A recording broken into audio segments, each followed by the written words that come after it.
Kelly. We're not sure your parents are getting divorced at all. A divorce? You think my parents are getting a divorce? You know, Kelly, you may not believe this now, but sometimes the biggest changes are the best for everybody.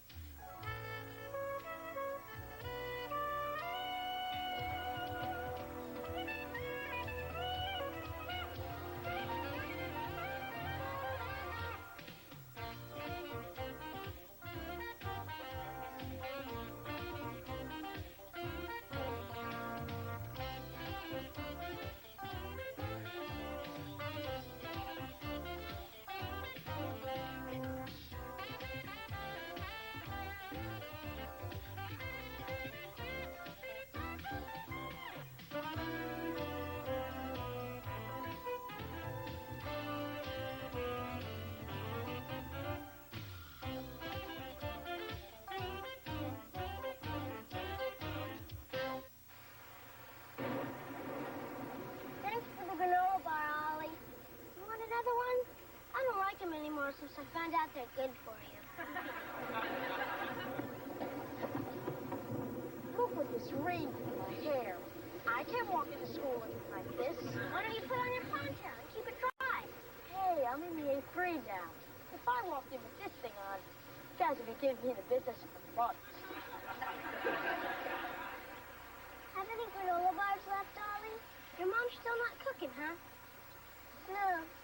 And I hope she starts again soon. I can't take Dad's little black bacon bits much longer. She sure has been acting strange. Probably the weather. I haven't felt much like cooking either. It's not just cooking. She doesn't eat with us, she goes to bed early, and she's cranky like the mothers on the headache commercials. Your mom goes to bed early, huh?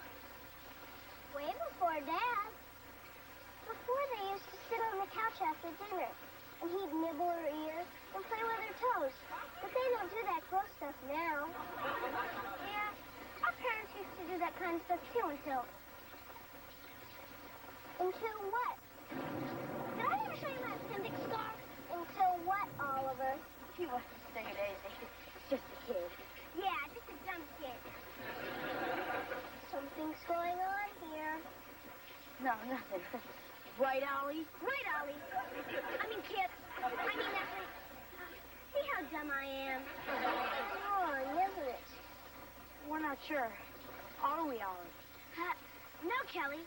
We're not sure your parents are getting divorced at all. Way to go, Ollie. A divorce? You think my parents are getting a divorce? Kelly, we're not trying to get you all worked up. It's just that our mom used to do jokes like that before they split up.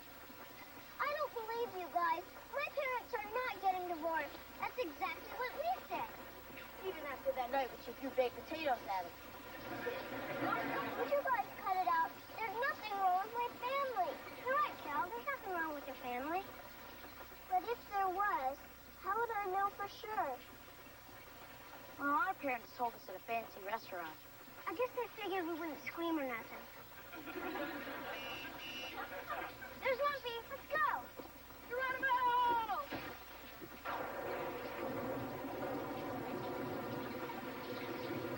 Hey, come on, Cal. What's the matter? Mom and Dad said that we were going someplace fancy for dinner tonight.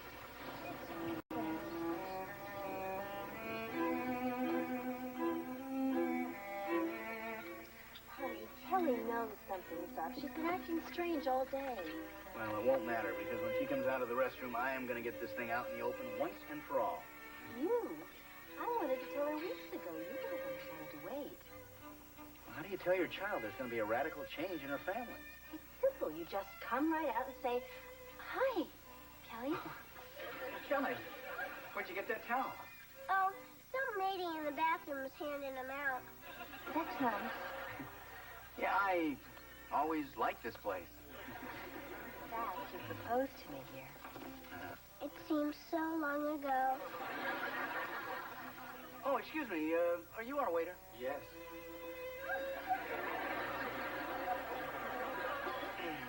They're, very busy here.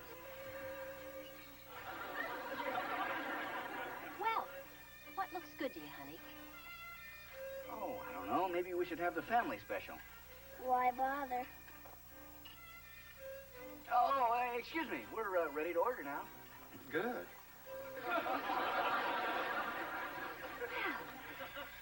Look at her all dressed up. She's such a big girl. Yep, she's our big girl, all right. Our big girl.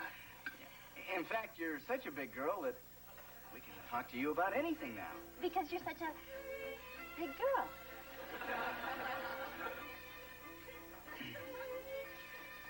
You know, Kelly, the funny thing about life is that you never know what changes are just around the corner. You may not believe this now, but sometimes the biggest changes are the best for everybody. Does that make any sense to you, honey? I'll be right there. No! You're getting a divorce. That's what you dragged me here to tell me. Please stay together, please. A divorce? No. Kelly, Kelly, honey, we brought you here to tell you that we're going to have a baby. A baby and a divorce? How many lives can you ruin? Really, I don't know where you got that idea. Your father and I aren't going to get a divorce. We love each other. You mean you're really gonna have a baby? Yes. It's pretty exciting, huh? It sure beats getting a divorce.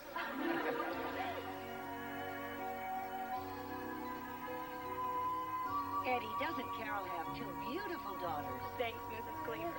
Yeah, it's hard to believe I started out so young and innocent. It certainly is, Eddie.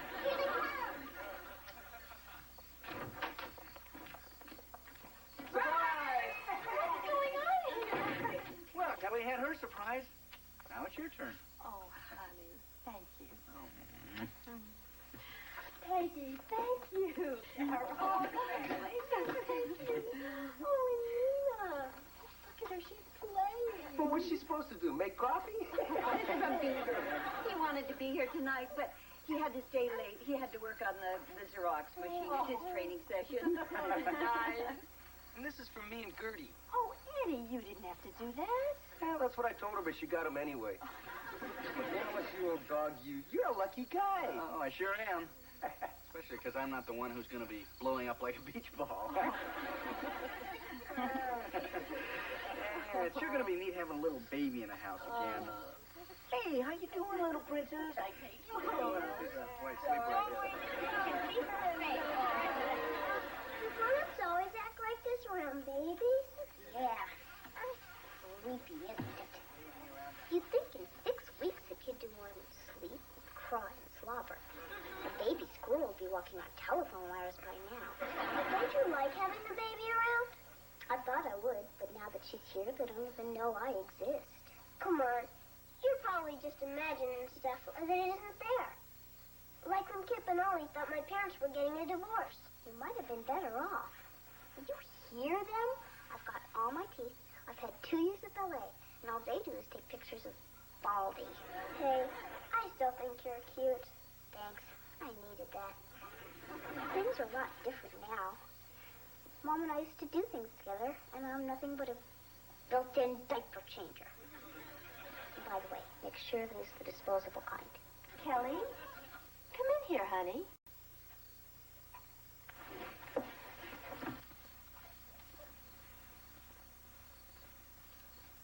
Come on, sweetheart. Sit down here. Here, I want you to see how much fun you're going to have. I'm not sure about this, Dad. Oh, now, come on. Don't be nervous. She won't break. Isn't that adorable? She's going to make the most wonderful big sister, our big girl. That's right, kid. When the Cleaver egg hatches, you're going to be punching in full time. They're going to have you changing and feeding and babysitting. Yeah, if you're lucky, they'll give you a few hours off at Christmas. Mrs. Morgan, will you take her, please? Sure, Kelly. Thank you. Kelly, sweetheart, where are you going? I'm a big girl. I can go wherever I want.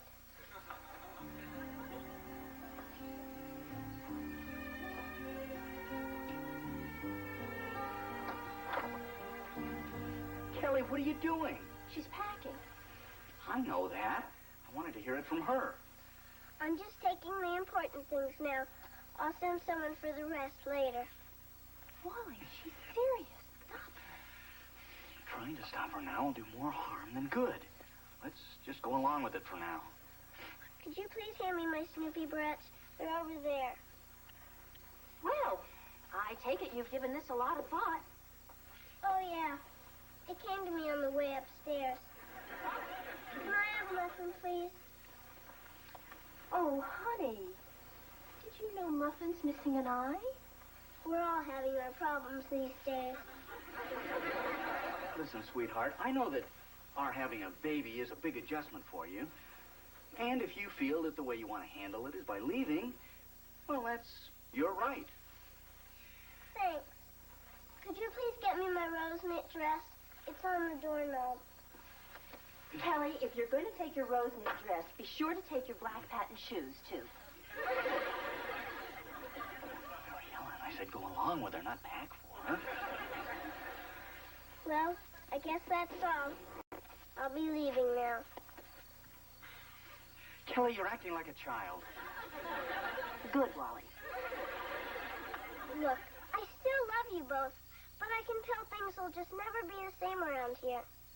I'll still come back every Monday for my allowance, if I'm still getting one. Oh, of course. We wouldn't want to lose you as a dependent. Well, I guess you've made up your mind. Can we give you a ride to wherever you're going? No, I'm not going too far. If anybody calls for me, tell them I'm at Grandma's. Well, don't make yourself a stranger. Oh, I won't. And thanks for everything. You've been terrific. Our baby's gone.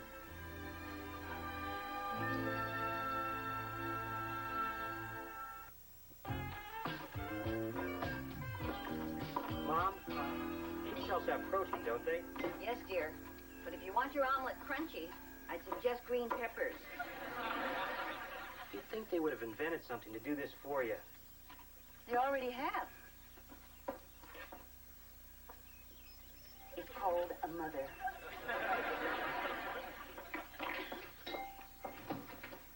Is the coast clear? Wally, Kelly is confused and alarmed. Pretty depressed, huh? Well, under the circumstances, I think she's doing fairly well. Fairly well? She's having the time of her life. Great. Mary Ellen and I are home worried she's crying her heart out, and she's over here dancing with a beaver. Maybe it's time for me to go floss again.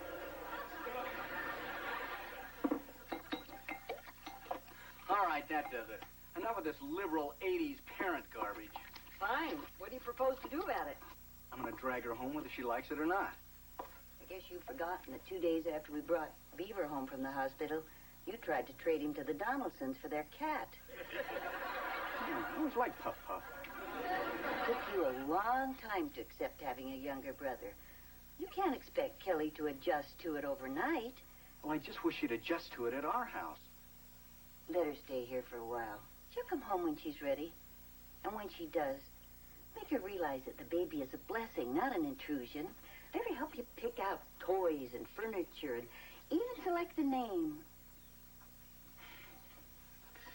Thanks, Mom. You know, we should have just let you tell her in the beginning.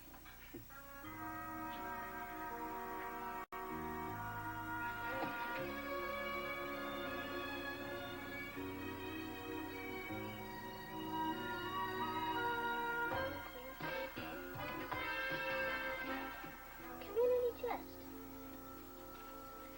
How about that? I won second prize in a beauty contest.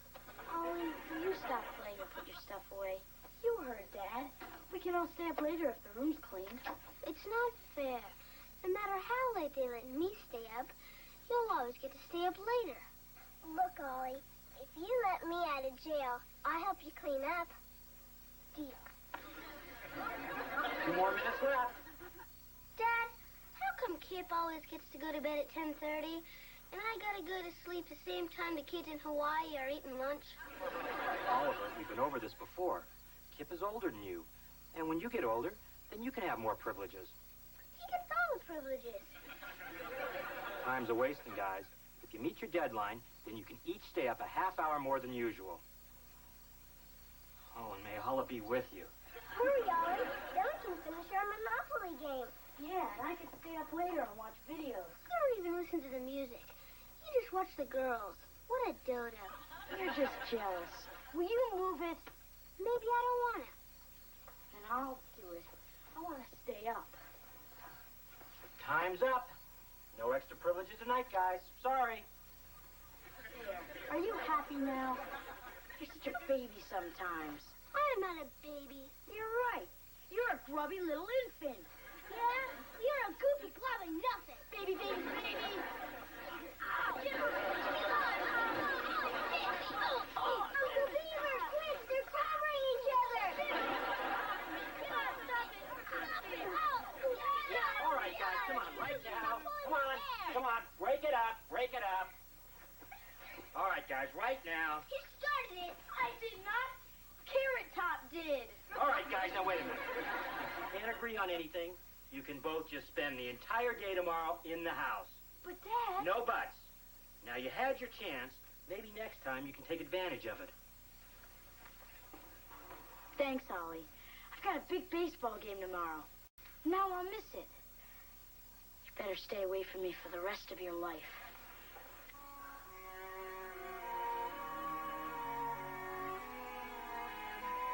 Boy, I felt sorry for Kip. Now I'm positive I don't want a brother or sister. All they do is cause trouble. Well, sometimes they do.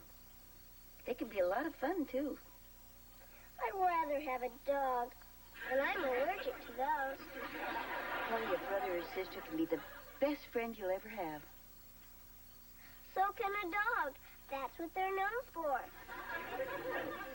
Dogs are nice, but a brother or sister, they can talk to you and share their toys and their secrets. They'll even eat your lima beans when your folks aren't looking. Thought you might like a little bedtime snack. Thanks, Uncle Beaver.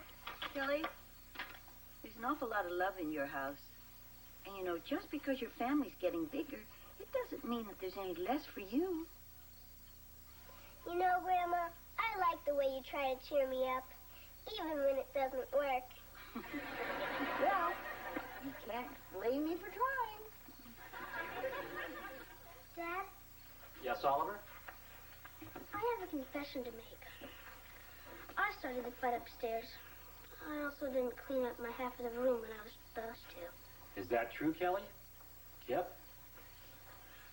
I never meant for you to miss your game. And I just got so mad because I'm not older, and it's not your fault.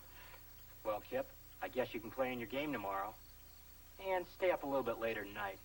Hey, great. Thanks, Dad. And thanks, Ollie. It takes a real man to admit what a creep he's been. Aw, thanks, Kip. Does this mean I don't have to stay away from you for the rest of my life? Sure. You know that $5 I owe you? Yeah? Well, here's one of them. I'm gonna die. Dad, am I still grounded? I'm afraid you can't wiggle out of that. But I'm very proud of what you did tonight. And I'm going to make sure you get back those other $4. Well, I guess the least I can do is go upstairs and pick up the stuff that's getting moldy. Wait a minute. I'll give you a hand. I love this father-son stuff. Boy, Ollie sure was brave. Sure was. I wouldn't touch any of the stuff under his bed. No, I mean about admitting what he did. Once in a while, a little goof will really surprise you. He was mean to you, and he got so mad at you. I sort of don't blame him for being mad. I do have it better because I'm older. He still does a lot of nice things for me, though. Like what? Well, once he wet my towel for me, so Dad thought I already took a bath. Really? Yeah. Then last year, when I wiped out on my skateboard and broke both arms, brushed my teeth for me.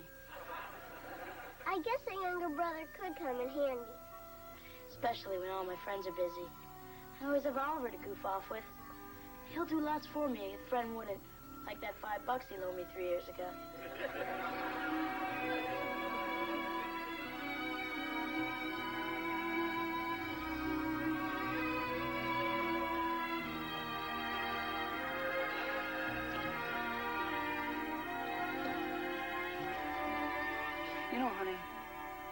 maybe we should let Kelly pick out the baby's name.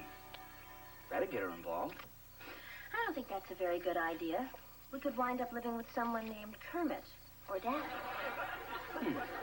Kermit Cleaver. It's got a nice ring to it. Honey, I don't think so. Kelly! Oh, honey, it's Kelly. Oh, hi, pal. I just want you both to know that it's all right with me if you have that baby. I think we can make it work now. Oh, honey, I'm so glad to hear you say that. But what made you change your mind? Well, when you told me about the baby, I just thought of the bad stuff. I didn't think that maybe one day I might need somebody to brush my teeth for me. Well, it's time for me to go to bed now. Good night, Dad. Good night, honey. Good night, sweetie. I love you both. Good night, baby. I can't wait to meet you.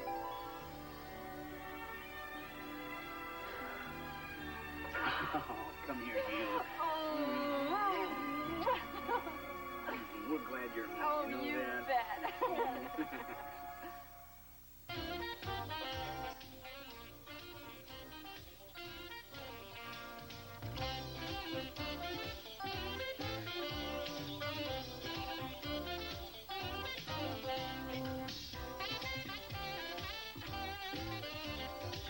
Take care of yourself and your family with a show that puts parenting in perspective.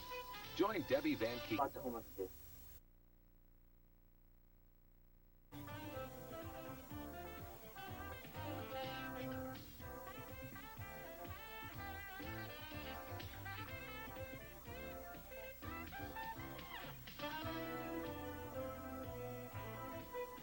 The new Leave It to Beaver. Relax, honey, or you won't be able to sleep at your own slumber party. But, Mom, this is my first party. If I didn't know better, I'd say you two clowns were here to crash the debutante's ball. Hey, look, don't you think if those two boys weren't in this house, we would have heard about it by now?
What is it, honey?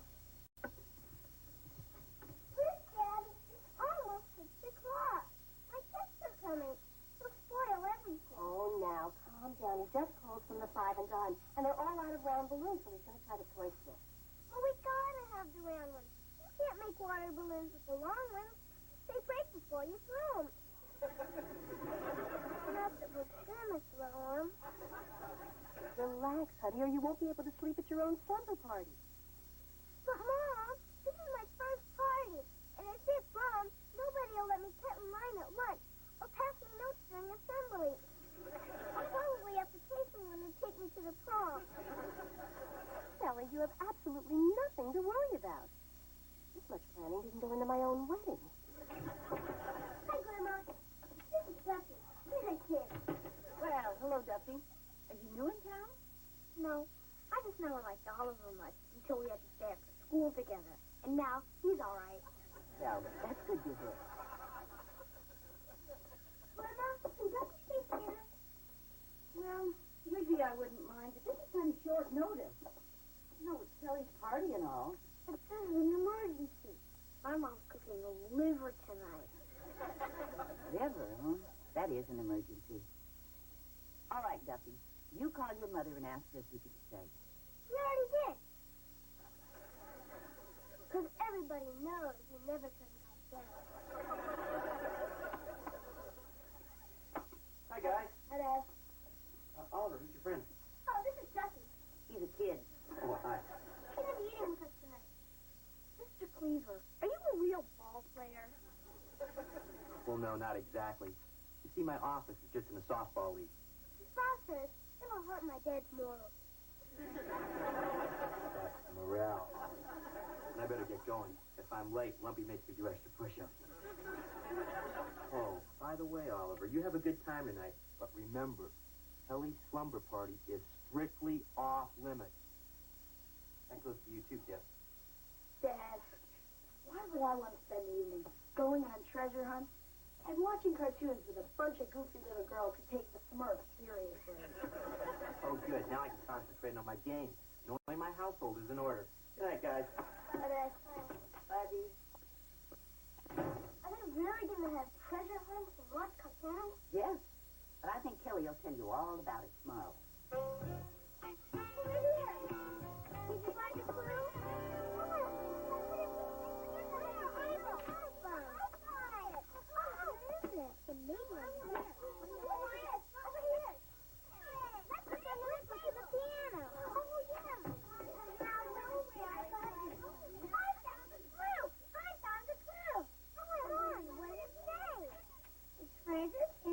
Something that begins with the letter C. Let's go look under the potato chip.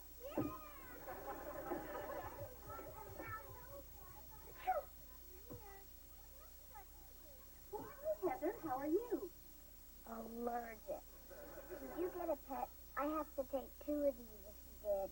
Well, not unless one sneaked in while we were at the pancake house. Well, I better check them anyway, just in case any of your pillows got dust feathers in them. Fun kid.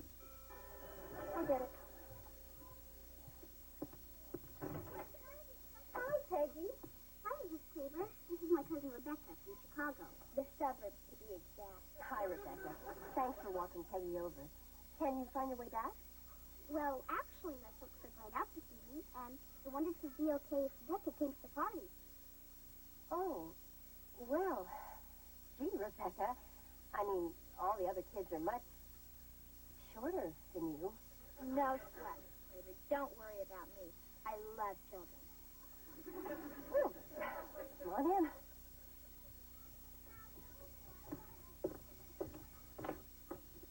Kelly, honey, this is Rebecca. This is Peggy's cousin from Chicago. Would it be a problem if she stayed for the party? I guess not. Well, it just means you get 9 little weenies to eat instead of 11. No problem. I don't eat meat. It trashes my figure. Well, come in. We're having a treasure hunt. If you look under stuff to start to see, we might find a prize. Yeah, well, I would, but my horoscope told me to de-emphasize my competitive nature this week. Would you like some punch?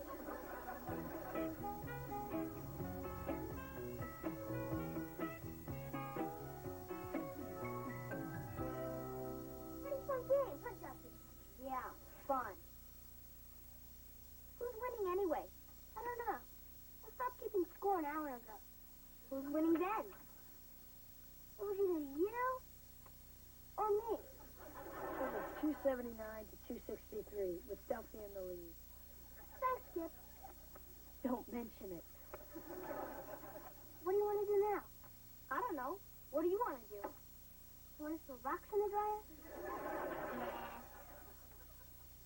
I know. We could pretend we're space rangers, stuck on the planet Rilo, surrounded by thousands of giant, angry lizards. Nah, we did that yesterday. That does it. Why don't you two rocket scientists stop talking and go out and do something with your lives? You know,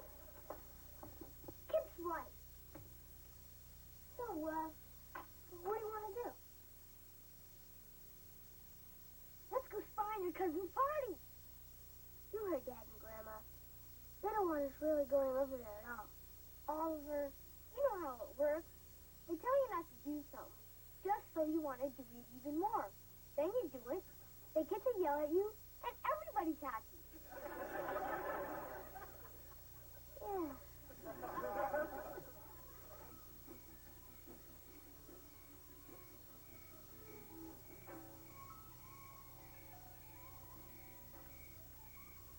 Duffy, I really don't think we should be doing this. We're not doing anything wrong.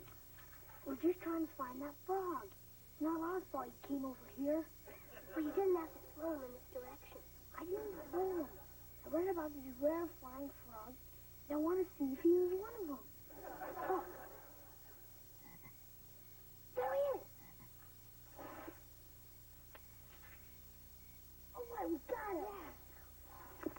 Come on, Oliver. His dad said we couldn't go to the party, but he didn't say we couldn't look at it. I suppose it would be okay. But we better forget about what we saw as soon as we get back. Okay, go take a look. Oh. Wow. If it isn't the Junior Neighborhood Watch. Mr. Haskell, what are you doing here? I have a standing invitation to Casa de Cleveland. And besides, some little tyke-cat lost her retainer down a drain, so they call me. Wally's too cheap to pay a plumber. Now, what's your excuse? Oh, we caught a frog. Isn't he a beauty? And he can almost fly, too. Want to see? Maybe later.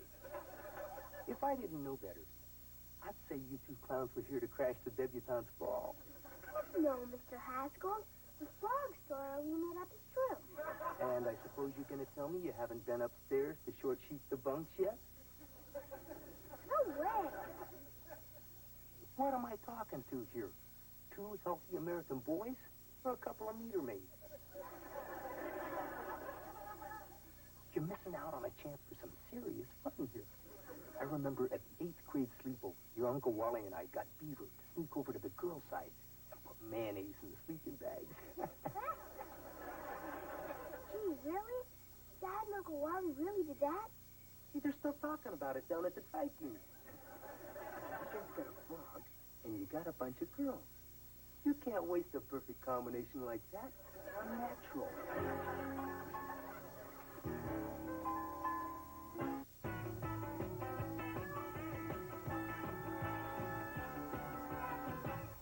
Mine, here, right foot, yellow. Oh. Peggy, get ready. Debbie's going to be kissing carpet any minute now. Please, my retainer. I can do my cheap shifting already. Oh, honey. Oh, Rory, we'll find it. Come on. Yeah, I think I can get it, Wally. But I'm worried about the electric wires near the pipe. You're going to have to cut the power. Yeah, okay. Hey, girls. Girls, don't be scared. We're going to turn the lights off for a minute.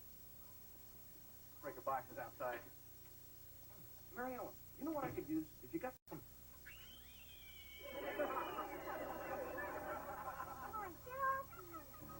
Mary Ellen, have you got some rags?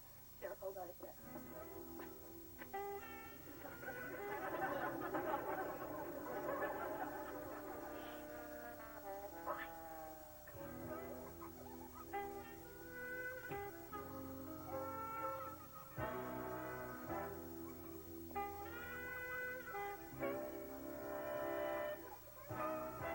Eddie, will you hurry up? Hey, lighten up, Sam, huh? I'm not charging you by the hour. Come on, move it. I got a couple of little girls here. All right. I got it, Wally. Hit the lights.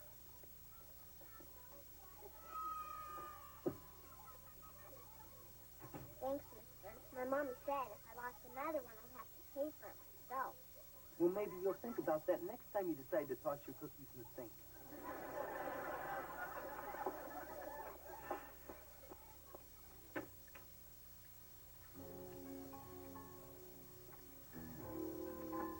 Wow. Look at all this gold junk. Yeah.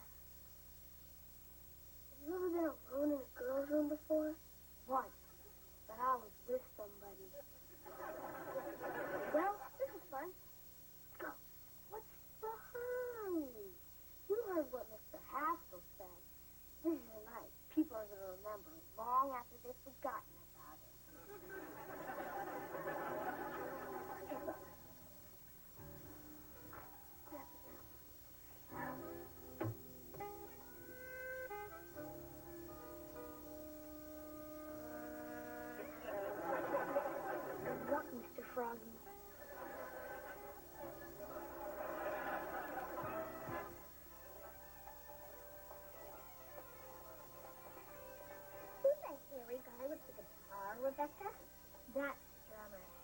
give me a hug?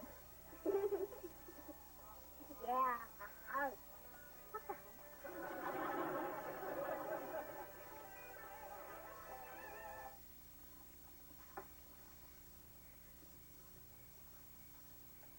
Look, I'm Cinderella. And she's Cleaver Fly.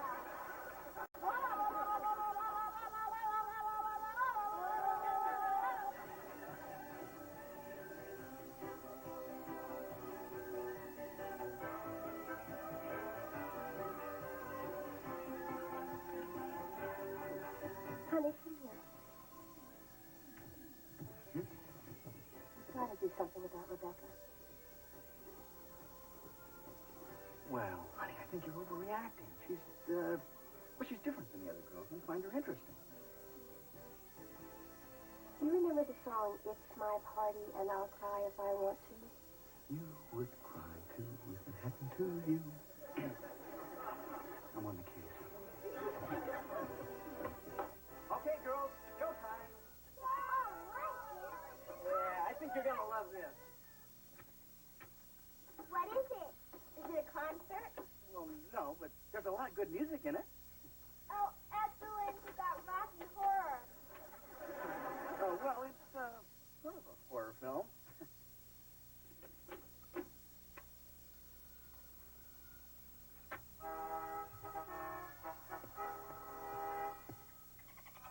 Flicker's Hawaiian Adventure. Don't worry. It starts a little slow, but it really picks up when he gets caught in the tuna net. As much as I love camp classics, I think I'm going to go upstairs and do a number on my hair, if that's okay with you, Kelly. Oh, sure. Go ahead. No problem. Can I come along, too? That's cool.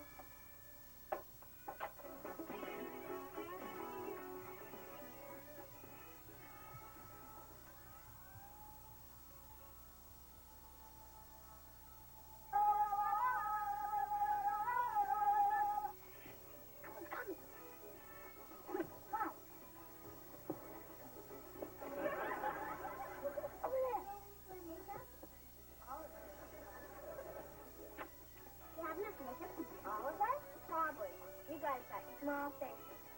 You can. Maybe I should do this. The place might load up. Whatever. Did your mom let you wear earrings to school? Of course not. I'll wait till after I leave the house to put them on. Oh. Okay. Who wants orange eyelids? I do. Oh, this is pretty. What are you going to do, Molly?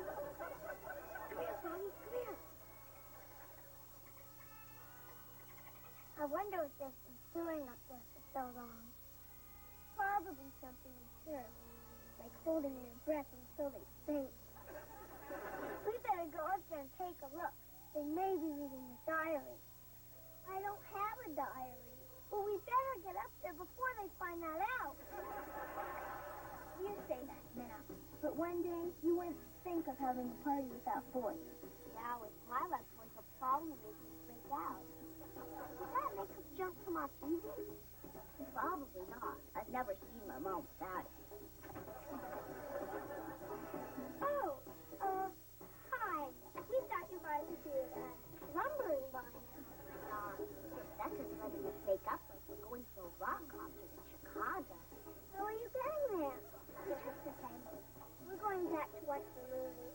Come on, Kelly. Grow up. Let's go, Maxie. Hey! How did you get that blue color over your eyes? Come here. I'll show you. I've been to Chicago a few times myself.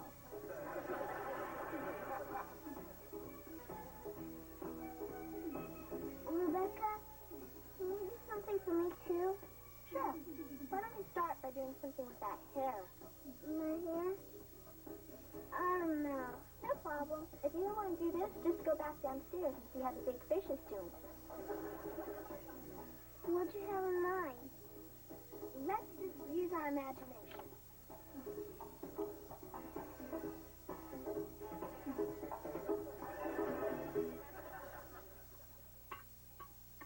You know, I would have thought these teeny weeny weenies would have been a bigger hit. Yeah.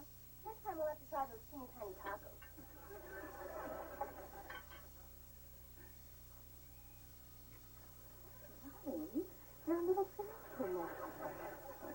why I'm kissing you in this room. There, I think I got it. Why don't you take it into... I don't mean to interrupt, but are Oliver and his little friend Duffy here? They seem to have disappeared. My dad figured we'd look here first, since this is the last place we're supposed to be. Hey, look, don't you think if those two boys were in this house, we would have heard about it by now? Yeah, everything's been peaceful since we put the movie on. No wonder. There's nobody out there.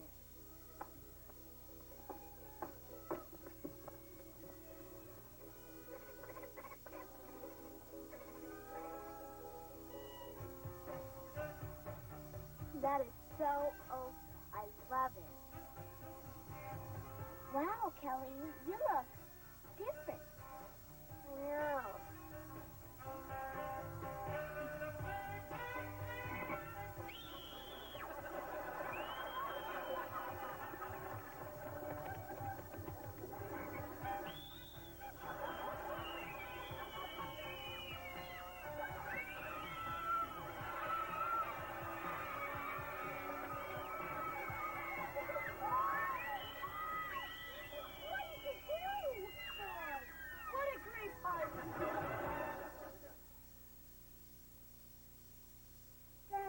Before we go home, you start hollering at me.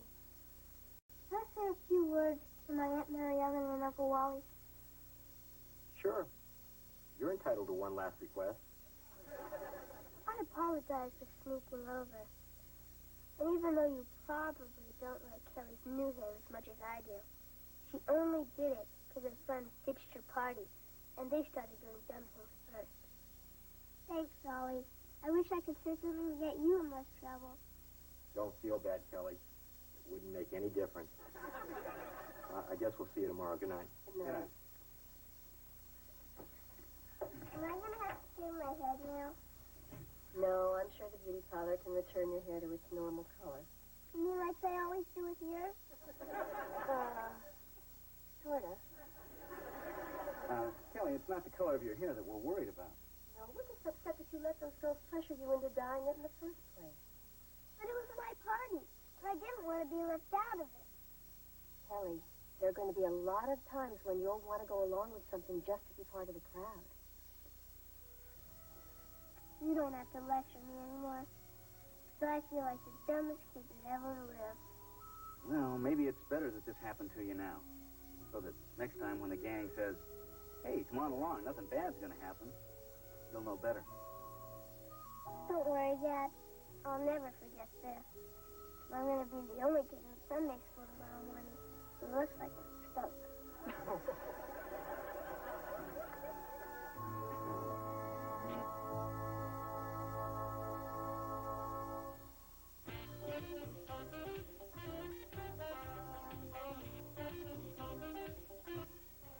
Cool pool, bulletproof. Vanity, fast food. Catch the noise on the street tomorrow night at 8. Street Noise, only on YTV.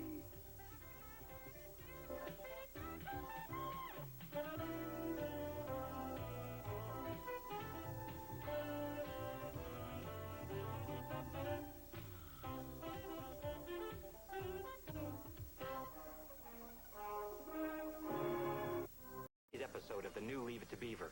I showed very poor judgment, but I'll do better in the future. What future? You're fired. Let's go to lunch, son. Great news, everybody. I got fired. Oh, well, that is great news. Yeah, great. We knew you could do it, Dad.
my lunch hour. Forget it. Daddy wants to see us right away. Why does he need me around to chew you out? No one's getting chewed out this time, Theodore. Matter of fact, if my hunch is right, he's going to treat us to the biggest lunch we ever ate. Your dad? The man who leaves company pens for tips? He just got off the phone with the Merriwell people, and he was very excited. They actually went for your proposal? Ooh, I still wish you'd let me look it over. Hey, this is my baby. I'm not going to share the glory with anybody. How's my tie look? I don't like it. Hi, Daddy. Come in, boys. Hello, Mr. Rutherford. I'm glad you're here. I just got the word on the Merriwell account. So soon? Yes, and I must say I'm surprised by what I hear. I've just got to know which one of you boys put those figures together. Well, Theodore and I have done some fine work together in the past. But this baby is all mine. I should have known. You big oaf! You're the idiot that cost us the biggest account this company has. 28% of our pre-tax income down the drain. A common house pig with half a brain wouldn't foul things up this badly. Daddy, remember my asthma. How can I forget 6 years of asthma camp? I think I treated you like my own son. I am your son. Don't remind me, you spineless jellyfish. Excuse me, Mr. Rutherford, sir. What is it, Cleaver? Well, it's about the Merriwell account. It really wasn't Clarence's fault. What are you talking about? Well, sir, you see, I made some last-minute changes in the figures that Clarence wasn't aware of, so you can stop yelling at him. That true, son? Well, yes. He says so. Yes, it's true, Mr. Rutherford. I showed very poor judgment, but I'll do better in the future. What future? You're fired. Let's go to lunch, son. Yelling makes me hungry. Gee, you really didn't have to do that. I never realized what a great friend you really are. Thanks. Thanks? I lose my job covering for you, and all I get is thanks? Hey, don't worry. I'll put in a good word for you when things calm down. Clarence, will you move it? For now, I wouldn't buy anything on time. Coming, Daddy.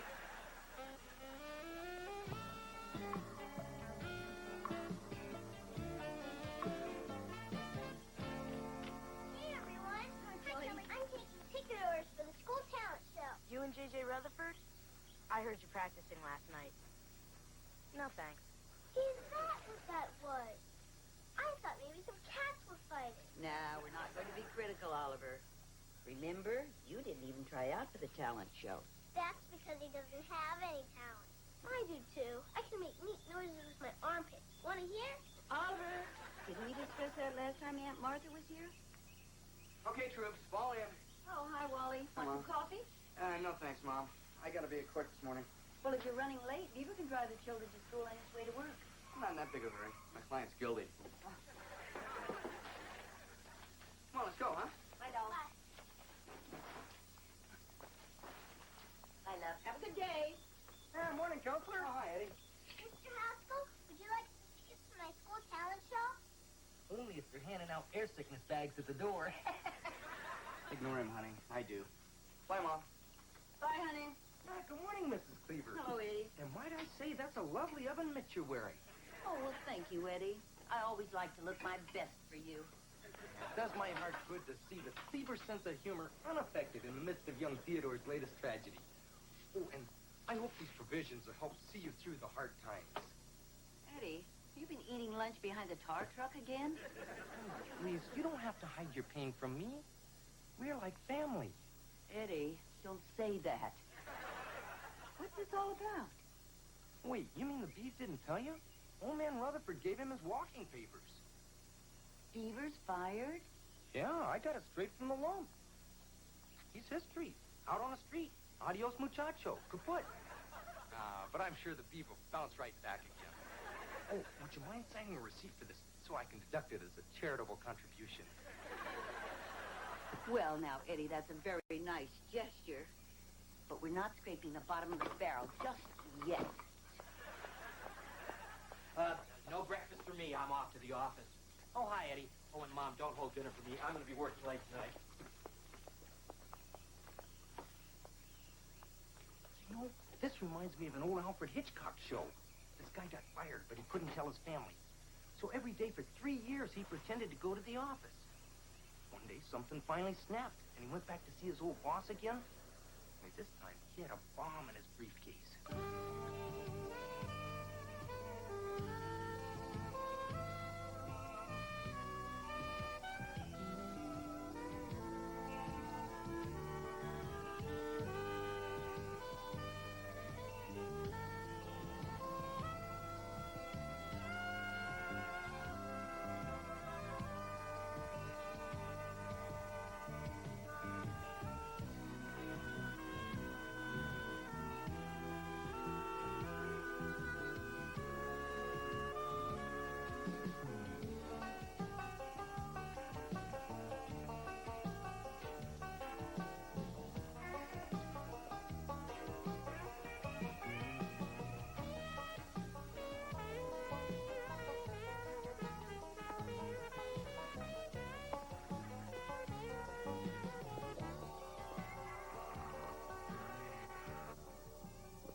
God?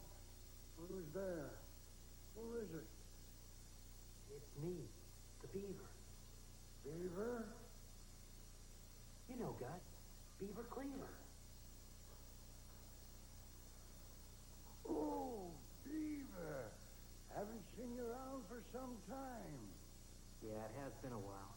How's school? God, I don't go to school anymore. Don't tell me it's 3 o'clock already.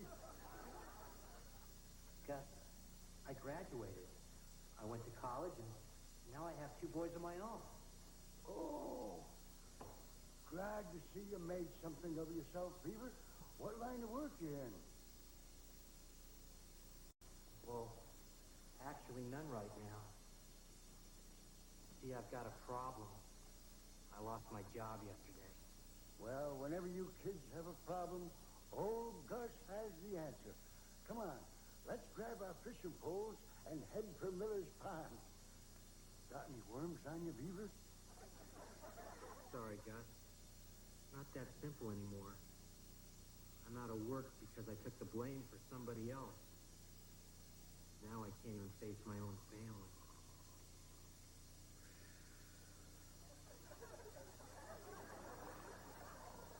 Gus? Who is it? It's me, Gus, Beaver.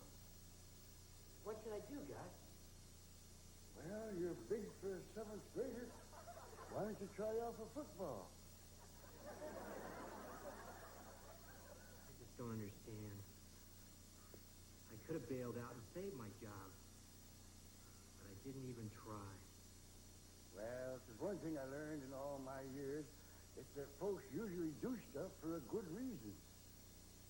Well, I guess the reason was I wasn't really happy there.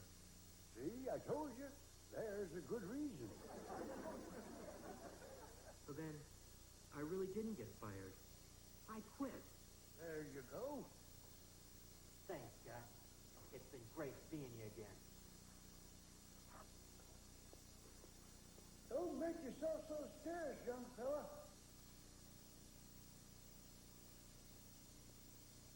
Make one heck of a linebacker.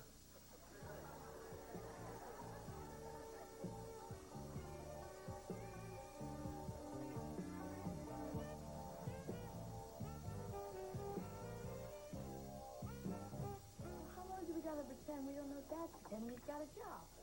Until your father's ready to stop pretending. There's your dad. Now remember, he's been through a lot, and he's probably feeling very low just about now. Daddy's home. Hey, Champ, how you doing? Hey, Wally. Hey, Mom. Hi. Hey. Great news, everybody. I got fired. Oh, well, that is great news. Yeah. Oh, yeah, Sounds yeah, good, hey, Dad. that's terrific. Yeah, great. We knew you could do it, Dad. Glad to hear that. You guys don't seem very surprised. Well, actually, Eddie Haskell broke the good news to us this morning. Hey, what in the world happened between you and the Rutherford? It doesn't matter. I can start fresh. New job, new challenge. The sky's the limit. Hey, Dad, why don't you be our school crossing guard? Mr. Sanders is colorblind, and he gets mixed up every time the light changes. Oh, keep it in mind, Ollie. Right now, I think I'm looking for a job that I'm a little more qualified for. Well, I hope you find one soon. I got a paper due next week on what my father does for a living. Oh, you do you?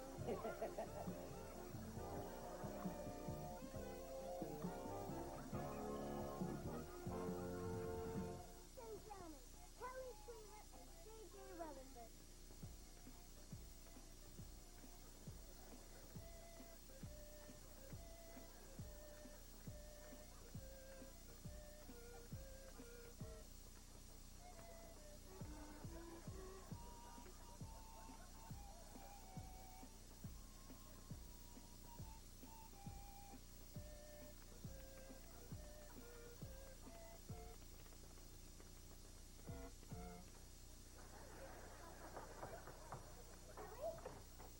Kelly, look, they're printing my Little Metropolis mailbag, and Superman does wear a cape at dinner. Oh, excuse me. I didn't know she was here. Come on over when you're alone. Okay, Oliver Cleaver. What is this? Why have you been so mean to me lately? Don't pretend like you don't know nothing, JJ. I'm not pretending. I really don't know nothing. Yeah, well, your dad made a real dumb mistake, and my dad took the blame so your dad wouldn't get into trouble. No way. My dad would never do that. Would so? Would not. Would so? Would not. Come on, we're not supposed to fight in the house. Okay, Cleaver, let's go settle this outside.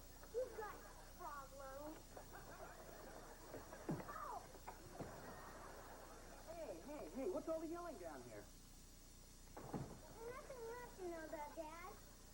Mr. Cleaver, Oliver's been making up stories about my dad, and I'm a guest in your house. Tell her, Uncle Wally.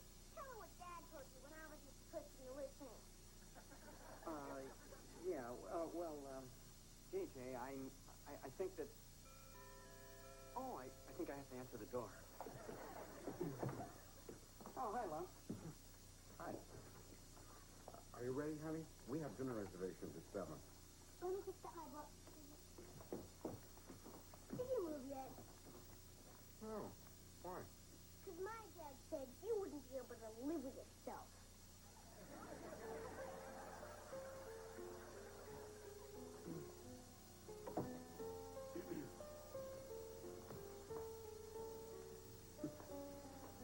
Sure is dark out. So, what's new with the law?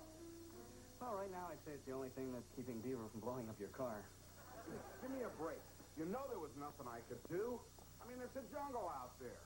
Dog eat dog, big fish eat little fish. Yeah, come on, who do you think you're talking to? Marlon Perkins? I know what happened over there.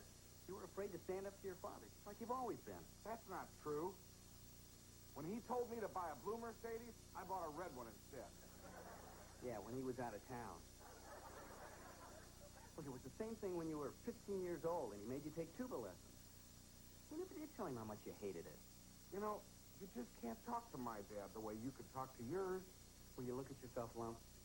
He's got you so afraid you can't even admit the truth. Hey, you're bright. Some people are so inconsiderate. Claire? That's my little mushroom. Oliver says you let Mr. Cleaver get fired because of something you did. I told him my dad wouldn't do anything like that. It's not true, is it? What's cooking? About Mr. Cleaver's job. Hey, Tasty Cone. Why don't we stop and get a triple scoop of sprinkles, just the way you like it? No thanks, Daddy. Let's just go home.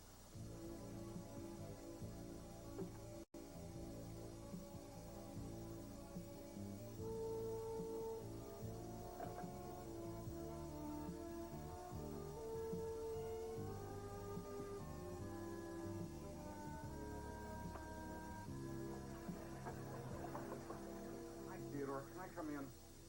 What do you want to do? Make sure I'm not taking any office supplies? Oh, no, I trust you. I just wish there was something I could do for you. Like maybe a letter of recommendation or a low-interest loan. Anything. Still here, Cleaver? Might as well take your last paycheck. Save me the stamp. Thank you, Mr. Rutherford. Yeah, I'm sorry it had to turn out this way, Theodore, but I want you to understand I don't take this lightly. I liked your father because, well, he was a loyal friend, a hard worker, and a very average golfer. Too bad the only thing you inherited was the hitch in his swing. Daddy, you really shouldn't say those things about Theodore. Are you contradicting me? Well, in my opinion, he has a better business sense than most of the people in this company. Well, what do you know about it, you big lummox? If he's so good, how come he lost up the Merrill account? He didn't. I did. I can't lie anymore. I'd like to be able to look my daughter in the eye again. Are you telling me you lost the account, you big oaf? I'm not an oaf. I'm not a lummox. A grown man with a family of my own. We're all human. He shouldn't fault somebody for trying to do the very best he can. And another thing, no more tuba lessons. Well, what can I say except it takes a big man to stand up to his father and a bigger man to admit his mistakes. I'm proud of you, son. Gee, thanks, Dad. You're fired. Fired? Cleaver? Welcome back. Teeing off at 3 o'clock. Care to join me? Thanks, Mr. Rutherford, but, no thanks. I really wasn't happy working for you.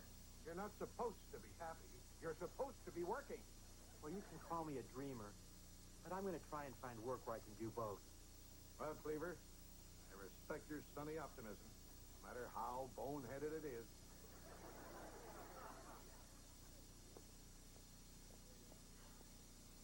You, Theodore. That was a very courageous thing to do. It was braver of you standing up to your father. Terrific. I'm courageous. You're brave. And we're both out of work. You know, Lumpy, I think you're looking at this all wrong. Oh, yeah? You don't make as much as I do. Kid. Sometimes you have to take risks, even if the time isn't right. I've been thinking about going into business for myself. Maybe it wouldn't be quite so scary if I had a partner. You mean me? Us? Lumpy and the Beaver? Sure, why not? You know, maybe you got something after all, Beef. I mean, people respected your dad. That alone should bring in a few paying accounts. Who knows? We might even land a Merriwell account. You know they're looking for a new firm.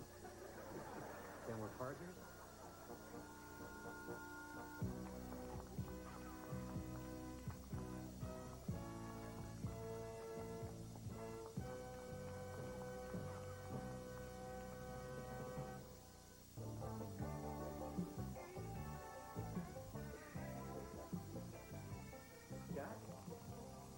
Scott? How you doing? Well, hello there, Beaver. Find a job? No. As a matter of fact, I started my own business. Smart move. These your partners? No, these are my sons. This is Skip and this is Ollie.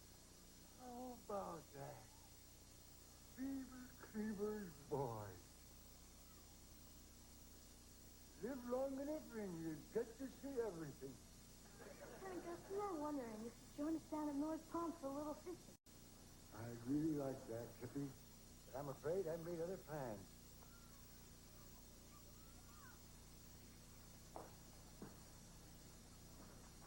Her daddy's loaded.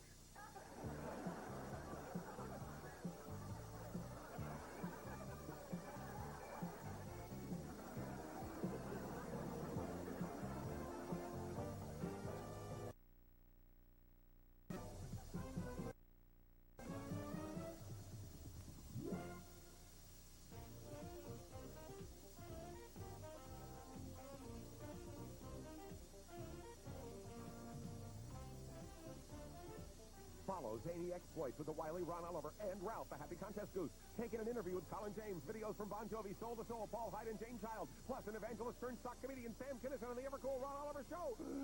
Sunday night at 9, here on YTV.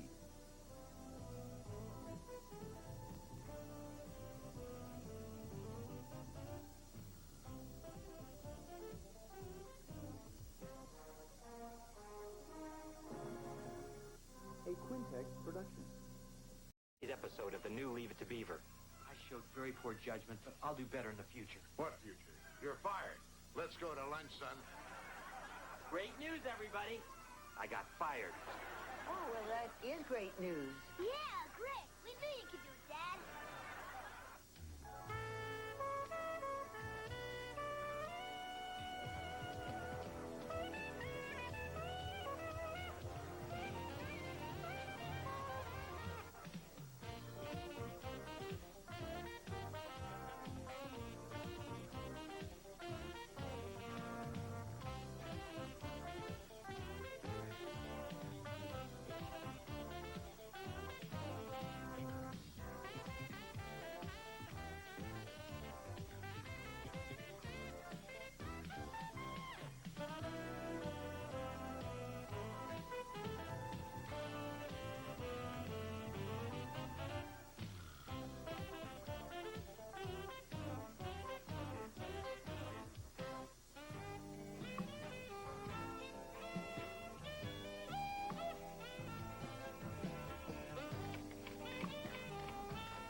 Yeah? Theodore, come in here quick.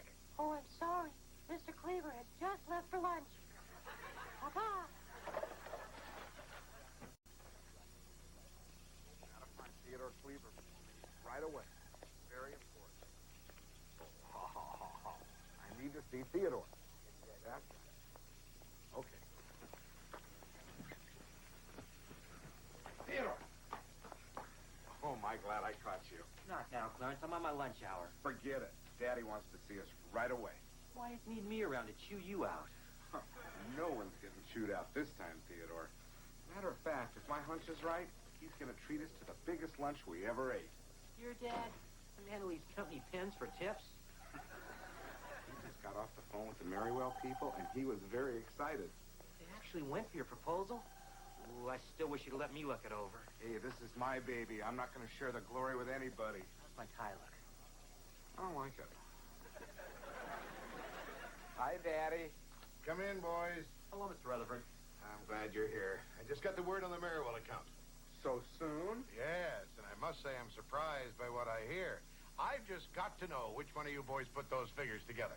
Well, Theodore and I have done some fine work together in the past. But this baby is all mine. I should have known. You big oaf! You're the idiot that cost us the biggest account this company has. 28% of our pre-tax income down the drain.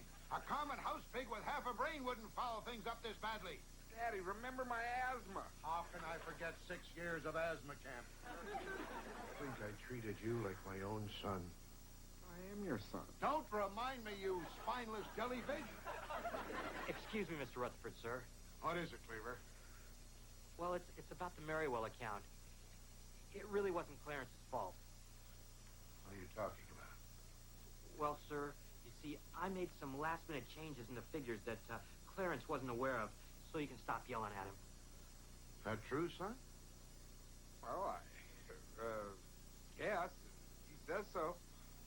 Yes, it's true, Mr. Rutherford. I showed very poor judgment, but I'll do better in the future. What future? You're fired. Let's go to lunch, son. Yelling makes me hungry. Gee, you really didn't have to do that. I never realized what a great friend you really are. Thanks. Thanks? I lose my job covering for you, and all I get is thanks? Hey, don't worry. I'll put in a good word for you when things calm down. Clarence, will you move it? For now, I wouldn't buy anything on time. Coming, Daddy!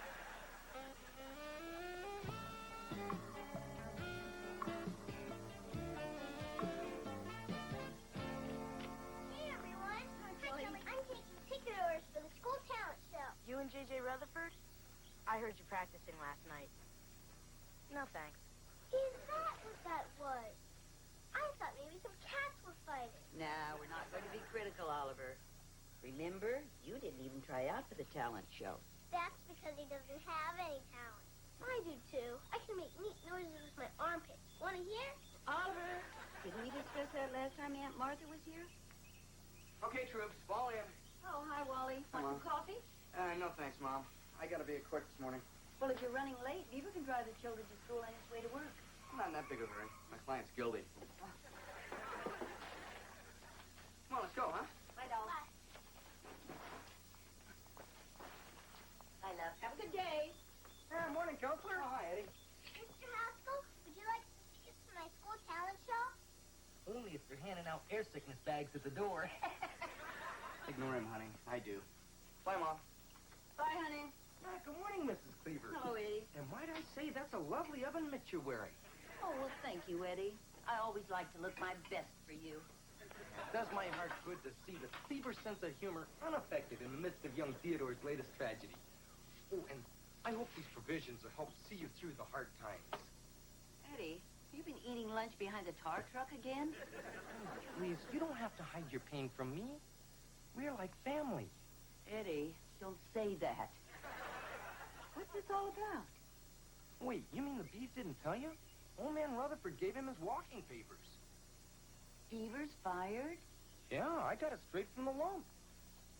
He's history. Out on the street. Adios, muchacho. Kaput. But I'm sure the beef will bounce right back again. Oh, would you mind signing a receipt for this so I can deduct it as a charitable contribution?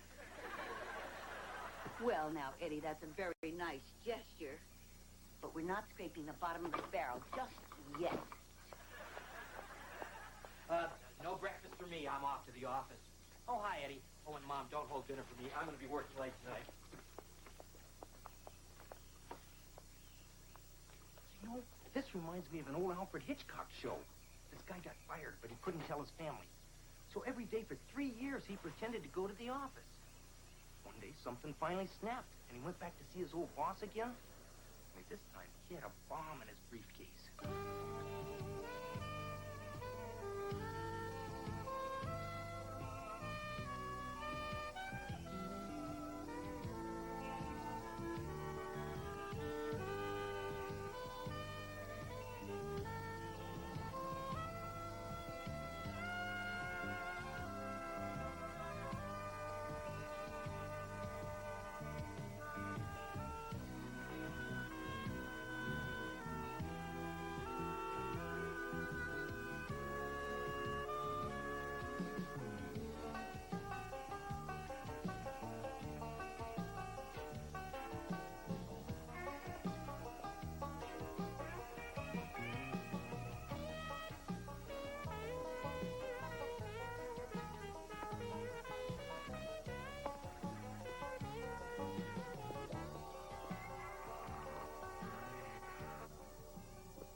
God, Who's there? Who is it? it's me, the Beaver. Beaver? You know, God, Beaver Cleaver. Oh, Beaver. Haven't seen you around for some time. Yeah, it has been a while. How's school? God, I don't go to school anymore. Don't tell me it's 3 o'clock already. Gus, I graduated. I went to college, and now I have 2 boys of my own. Oh, glad to see you made something of yourself, Beaver. What line of work you in? Well, actually none right now. See, I've got a problem. I lost my job yesterday. Well, whenever you kids have a problem, old Gus has the answer. Come on, let's grab our fishing poles and head for Miller's Pond. Got any worms on you, Beaver? Sorry, Gus. Not that simple anymore. I I'm out of work because I took the blame for somebody else. Now I can't even face my own family.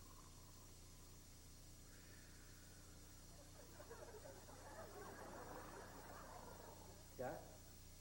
Who is it? It's me, Gus, Beaver. What should I do, Gus? Well, you're big for a 7th grader. Why don't you try out for football? I just don't understand. I could have bailed out and saved my job, but I didn't even try. Well, if there's one thing I learned in all my years, it's that folks usually do stuff for a good reason. Well, I guess the reason was I wasn't really happy there. See, I told you. There's a good reason. So then, I really didn't get fired. I quit. There you go. Thanks, Gus. It's been great seeing you again. Don't make yourself so scarce, young fella.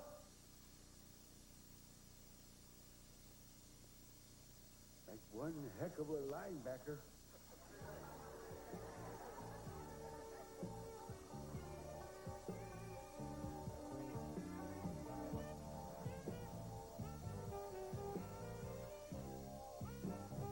How long do we gotta pretend we don't know Dad pretend he's got a job? Until your father's ready to stop pretending. There's your dad. Now remember, he's been through a lot. And he's probably feeling very low just about now. Daddy's home. Hey, Champ, how you doing? Hey, Wally. Hey, Mom. Hi. Hey. Great news, everybody. I got fired. Oh, well, that is great news. Yeah. Oh, yeah, Sounds yeah, good, hey, Dad. that's terrific. Yeah, great. We knew you could do it, Dad. Glad to hear that. You guys don't seem very surprised. Well, actually, Eddie Haskell broke the good news to us this morning. Hey, what in the world happened between you and the Rutherfords? It doesn't matter. I can start fresh. New job, new challenge. The sky's the limit. Hey, Dad. Why don't you be our school crossing guard? Mr. Sanders is colorblind, and he gets mixed up every time the light changes. Well, keep it in mind, Ollie. Right now, I think I'm looking for a job that I'm a little more qualified for. Well, I hope you find one soon. I got a paper due next week on what my father did for a living. Oh, you do, do you?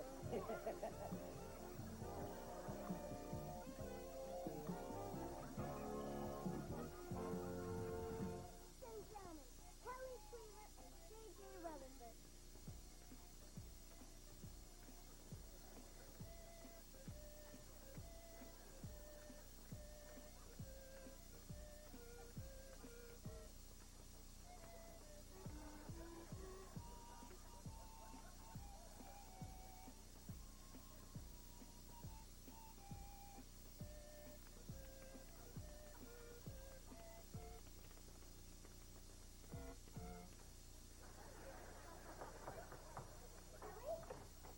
Kelly, look, they printed my Little Metropolis mailbag, and Superman does wear a cape at dinner. Oh, excuse me. I didn't know she was here. Come on over when you're alone. Okay, Oliver Cleaver. What is this? Why have you been so mean to me lately? Don't pretend like you don't know nothing, JJ. I'm not pretending. I really don't know nothing. Yeah, well, your dad made a real dumb mistake, and my dad took the blame so your dad wouldn't get into trouble. No way. My dad would never do that. Would so? Would not. Would so? Would not. Come on, we're not supposed to fight in the house. Okay, Cleaver, let's go settle this out. Star, you've got problems. Oh! Hey, what's all the yelling down here? Nothing left to know about Dad. Mr. Cleaver, Oliver's been making up stories about my dad, and I'm a guest in your house. Tell her, Uncle Wally. Tell her what Dad told you when I wasn't supposed to be listening. Yeah, JJ, I think that have to answer the door. Oh, hi, Lon. Hi. Are you ready, honey? We have dinner reservations at 7. Let me just get my book. Did you move yet? Oh, why? Because my dad said you wouldn't be able to live with yourself.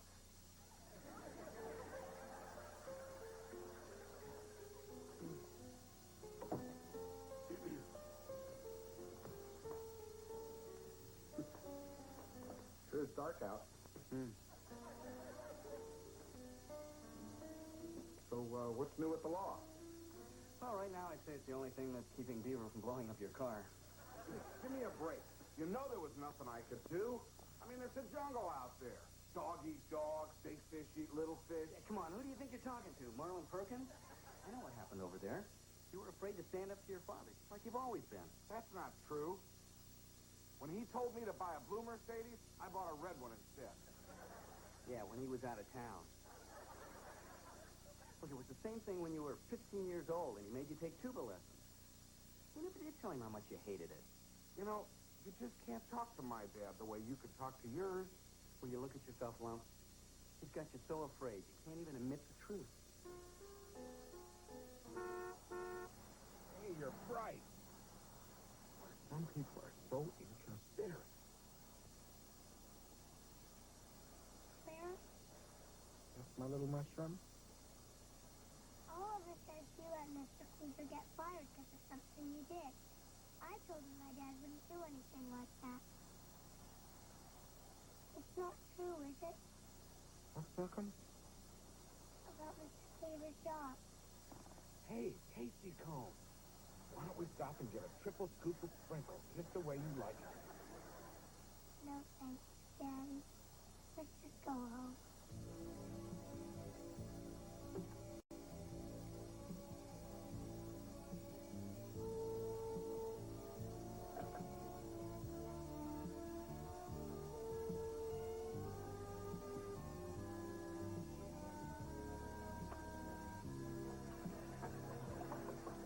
Hi, Theodore. Can I come in? What do you want to do? Make sure I'm not taking any office supplies? Oh, no, I trust you. I just wish there was something I could do for you. Like maybe a letter of recommendation or a low-interest loan. Anything. Still here, Cleaver? Might as well take your last paycheck. Save me the stamp. Thank you, Mr. Rutherford. Yeah, I'm sorry it had to turn out this way, Theodore, but I want you to understand I don't take this lightly. I liked your father because, well, he was a loyal friend, a hard worker, and a very average golfer. Too bad the only thing you inherited was the hitch in his swing. Daddy, you really shouldn't say those things about Theodore. Are you contradicting me? Well, in my opinion, he has a better business sense than most of the people in this company. Well, what do you know about it, you big lummox? If he's so good, how come he lost up the Maryville account? He didn't. I did. I can't lie anymore. I'd like to be able to look my daughter in the eye again. Are you telling me you lost the account, you big oaf? I'm not an oaf. I'm not a lummox. I'm a grown man with a family of my own. We're all human. He shouldn't fault somebody for trying to do the very best he can. And another thing, no more tuba lessons. Well, what can I say except it takes a big man to stand up to his father and a bigger man to admit his mistakes. I'm proud of you, son. Gee, thanks, Dad. You're fired. Fired? Cleaver? Welcome back. Teeing off at 3 o'clock. Care to join me? Thanks, Mr. Rutherford, but, no thanks. I really wasn't happy working for you. You're not supposed to be happy. You're supposed to be working. Well, you can call me a dreamer, but I'm going to try and find work where I can do both.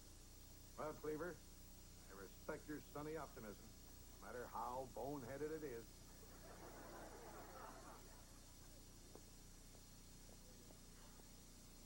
Gee, Theodore. That was a very courageous thing to do. It was braver of you standing up to your father. Terrific. I'm courageous. You're brave. And we're both out of work. You know, Lumpy, I think you're looking at this all wrong. Oh, yeah? You don't make as much as I do. kid. Sometimes you have to take risks, even if the time isn't right. I've been thinking about going into business for myself. Maybe it wouldn't be quite so scary if I had a partner. You mean me? Us? Lumpy and the Beaver? Sure, why not? You know, maybe you got something after all, Beef. I mean, people respected your dad. That alone should bring in a few paying accounts. Who knows, we might even land a Merriwell account. You know they're looking for a new firm. Then we're partners?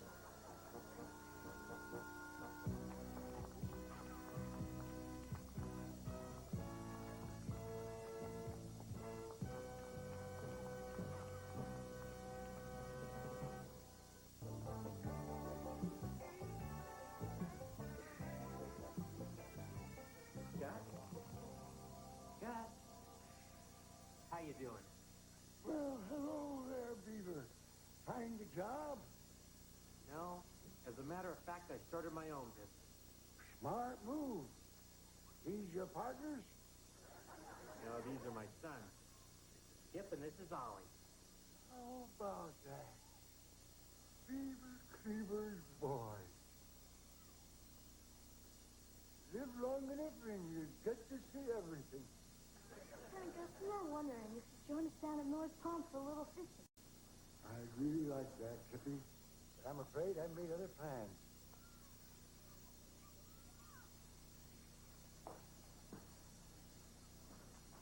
Her daddy's loaded.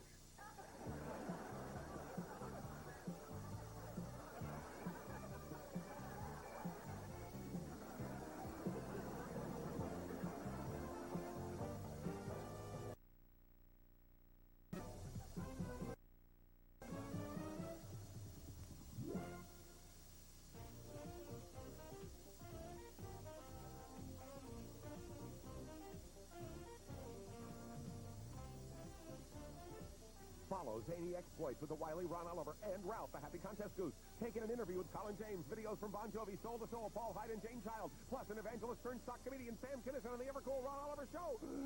Sunday night at 9, here on YTV.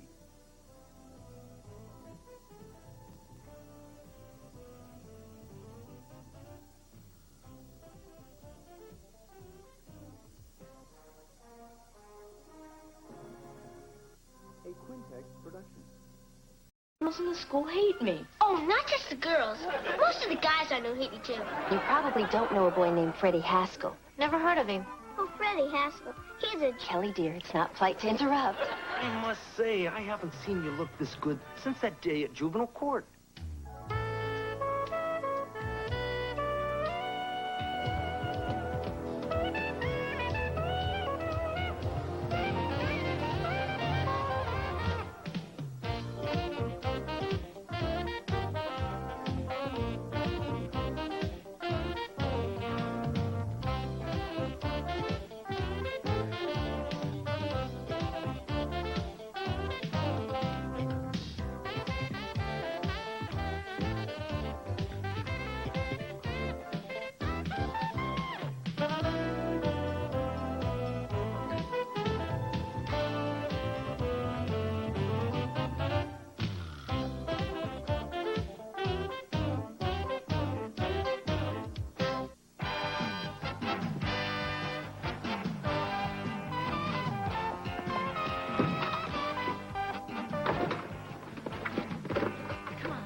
home safety report for class. Can't right now. But if you want an A, the most important thing is a nice cover. Hi, Dad. Can I have $5? Is that any way to greet your father? Dad, do you have any exposed wires or gasoline-soaked rags under your bed? That's better. Hello, Susie? Oh, hi. Great, thanks. Bye. Dad, I really need the money. See, my first school dance is Saturday, and it's not even in a gym. It's in a hotel and everything. And I sort of got a date. Of course, I'll give you the money. You know, it seems like only yesterday I was going to my first school dance. Hope you have a better time than I did.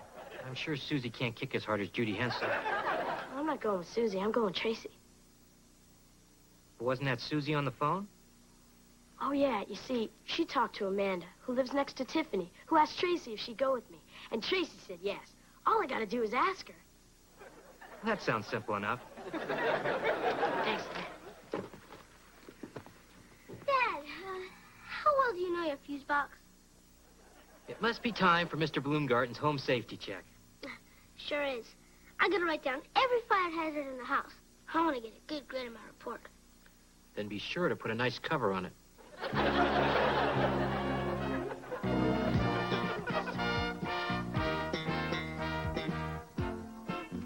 Hey, Marcia. Nice dress. My aunt used to feed the pigs in one just like it.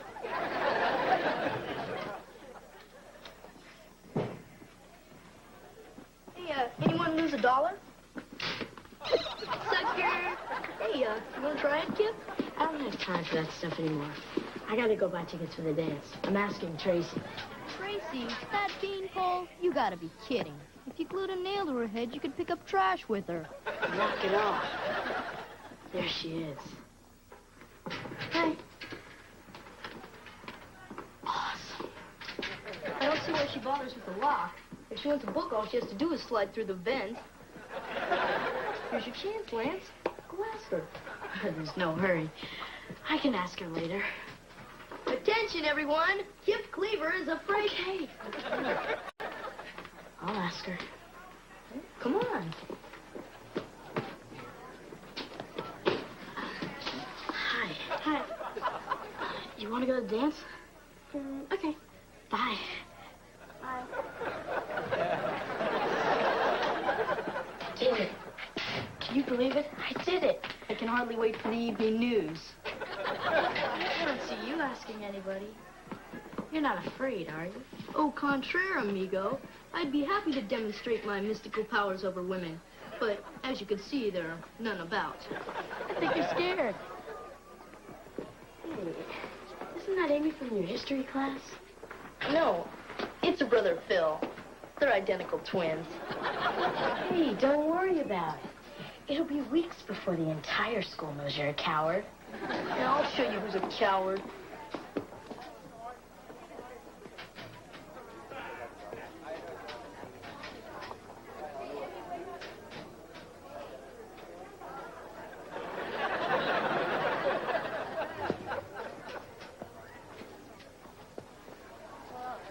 What happened?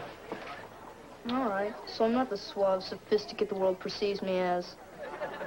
I can't ask a girl out. I can't even talk to one. I'm nothing but a common boneless chicken. It's not such a big deal, Freddie. It is for me. Excuse me. I'm gonna go home and be alone. It'll be good practice for the rest of my life.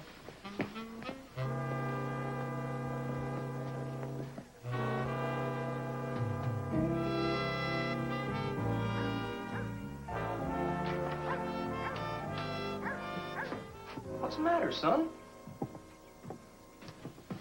You didn't get caught cheating in school, did you? No, sir. Good. I never want to hear you've been caught.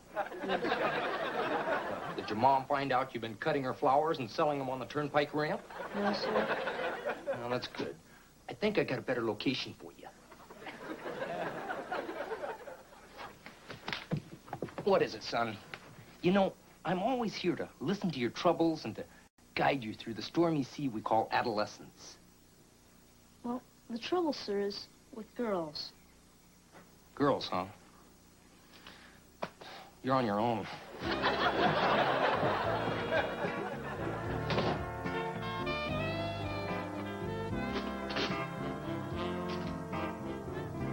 Dad, when are we going to start fixing up these home safety hazards? Well, later, son.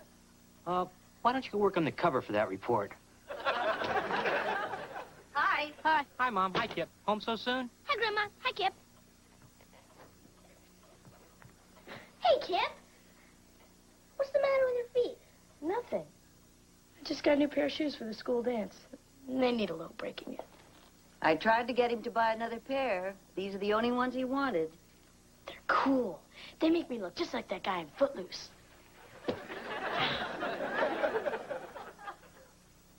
You better give Freddie a call. There must be something wrong with him. He wasn't nearly as phony as he usually is. Yeah, he's a basket case because he can't get up the nerve to ask a girl to dance. I wish I could do something for the guy. Well, why don't you do for Freddie what your Uncle Wally always did for Eddie? Apologize for being friends with him? No. If Freddie's afraid to ask a girl out, why don't you ask someone for him? That's a great idea, Grandma. It's got to be easier than asking one for myself. And if that works, he may even tell you where your gym clothes are buried.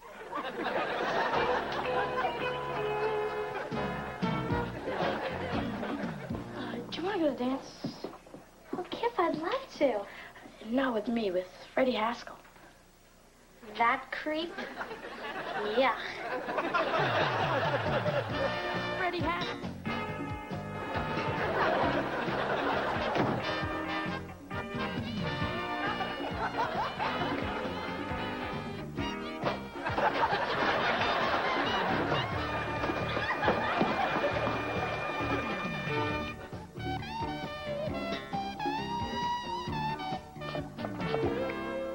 Sissy, you know the rules.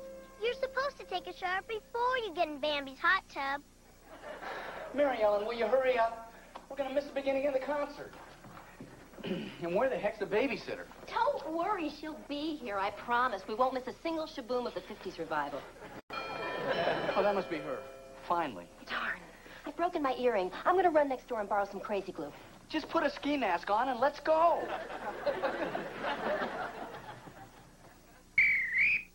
Okay, everybody, it's time for a family fire drill. Now line up and no talking or shouting. Not now, dear. We're making dinner.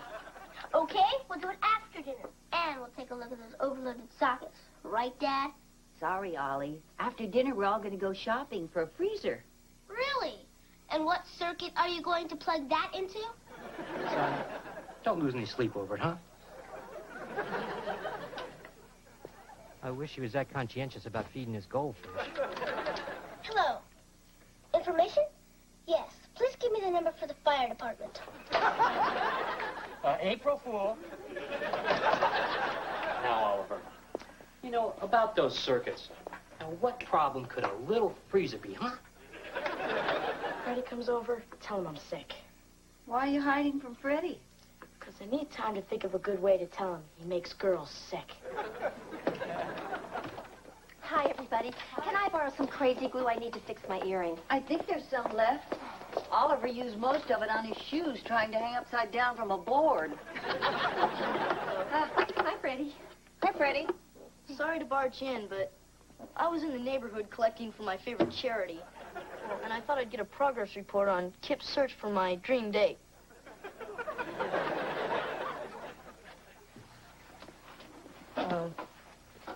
You have talked to some girls, haven't you? Freddie, I've got some bad news for you. Not Nancy Glick. No. Even she turned you down. I can't believe it. All the girls in the school hate me. Oh, not just the girls. Most of the guys I know hate you, too. No, the guys don't hate you. Guys like creeps. Kip, do me a favor. Promise me you'll never try to talk anyone off a ledge. Freddie, I'm sure if a girl ever gave you a chance, you'd do very nicely. In fact, I know you would. Thanks, Mrs. Cleaver. You're a ray of hope to the downtrodden. But you couldn't sell me that if it was gift-wrapped. Wait a minute, Freddie. I think maybe I can help you. Thanks anyway, Mrs. Cleaver. But I've seen you dance. I'll still help you out, Freddie.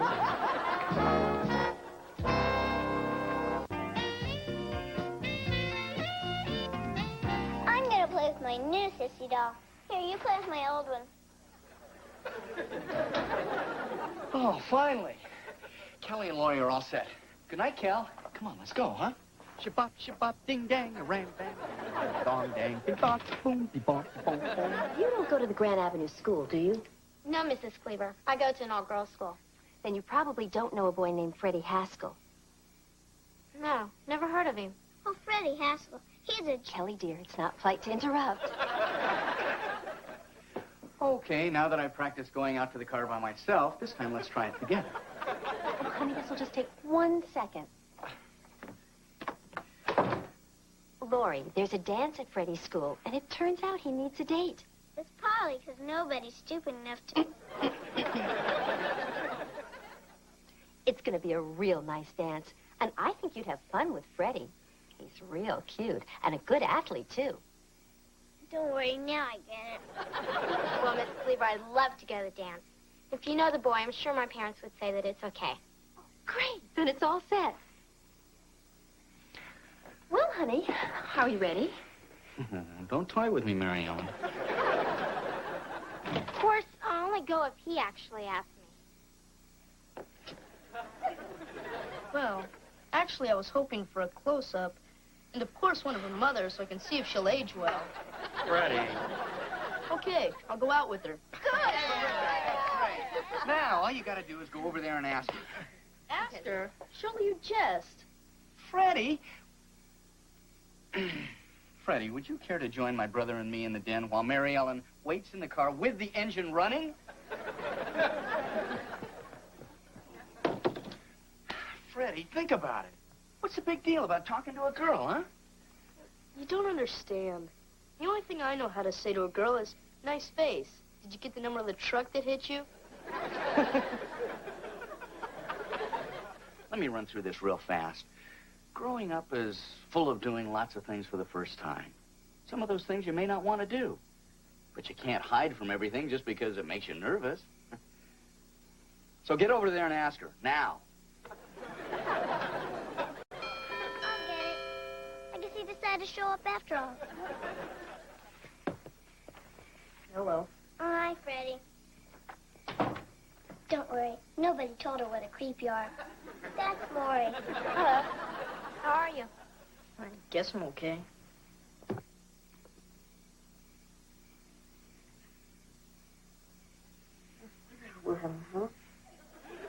Excuse me? Weather we're having, huh? What was that? You wouldn't want to go to the dance with me, would you? Sure. You would? Well, thank you. I look forward to it. And might I add, it's a lovely dress you're wearing.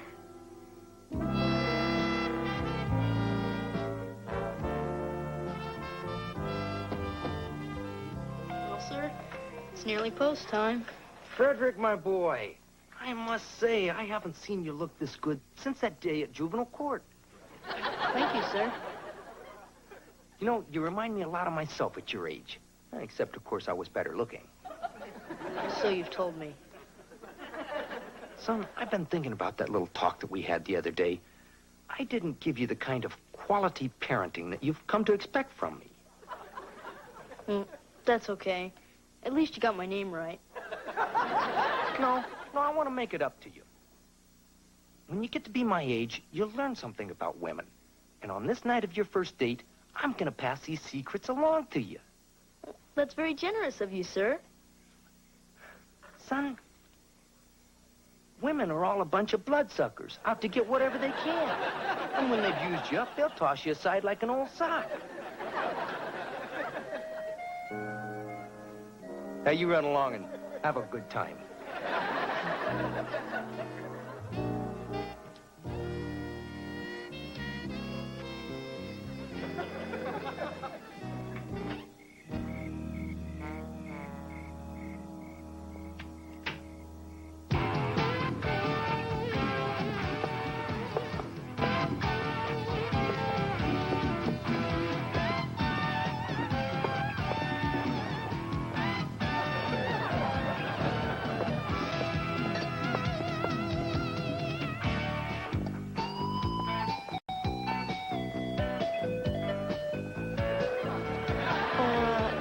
Something wrong with your shoes?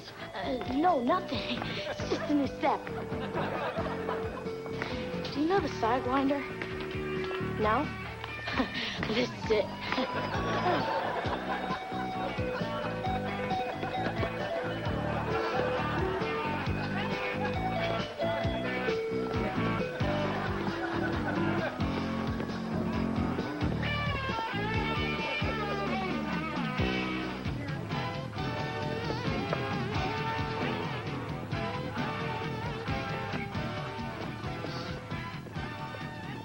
to dance?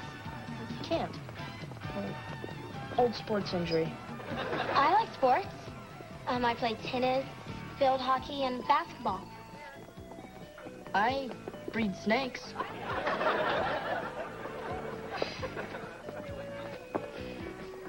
You're the quiet type, aren't you? No.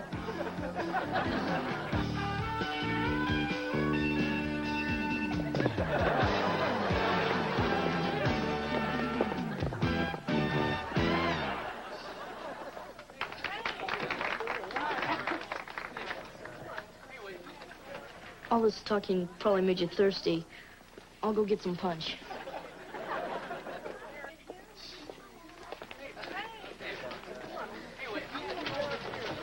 Hi, Kip. Hey, Freddie, how's it going? I haven't seen you out on the dance floor. Lori's a sensitive girl. She prefers to sit and talk. She's probably sitting over there talking to herself right now. Hey, watch this. Hey, Danny, is that your dollar down there?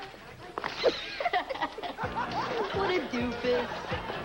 Come on, Kip, they're playing a fast one. Oh.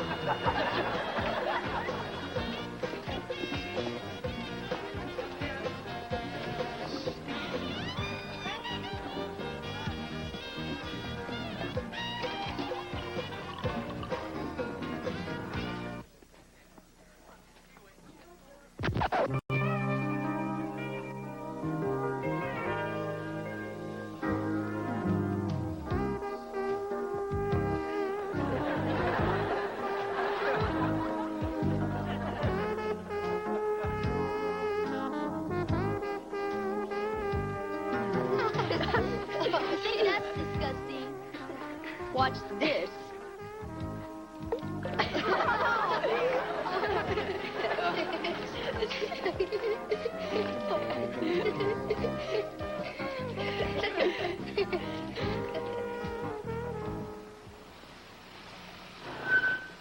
Thanks, Mr. Haskell. Good night, Freddie. Hey, a gentleman walks his date to the door. Drop my card in her mailbox. Looks like they need a new roof. Lori, wait. Well, thanks for a lovely evening. I trust you had as nice a time as I did.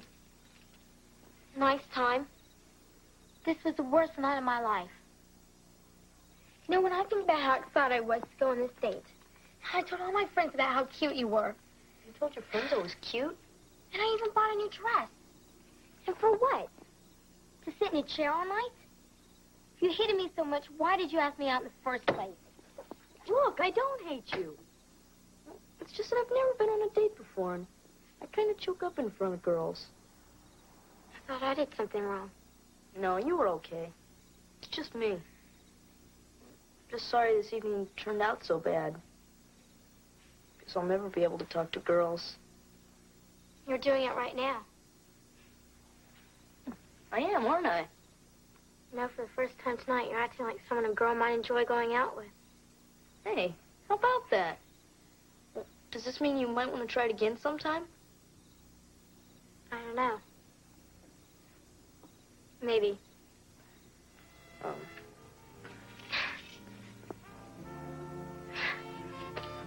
Oh, by the way, I'd have someone look at that roof right away.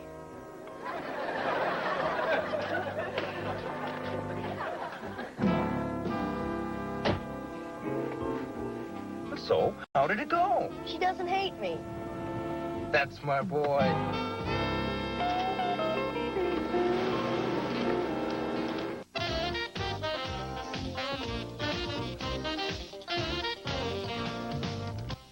Arnold Schwarzenegger talks with Laurie Hibbert about the difference between cuffing culprits and cuddling kitties in his hilarious new film, Kindergarten Cop. Tomorrow night at 6:30 on Rock and Talk on YTV.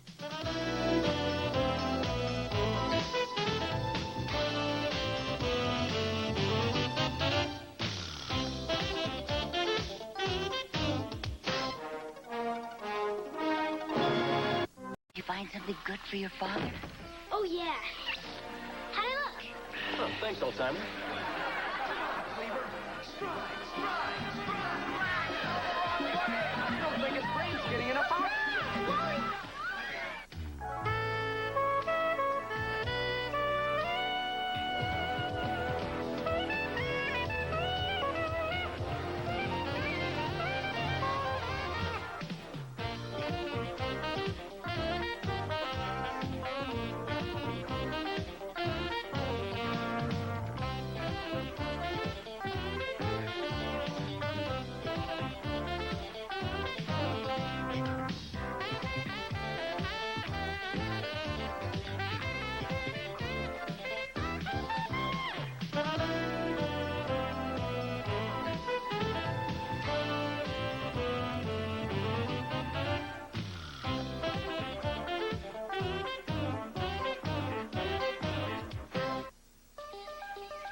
Hi, guys.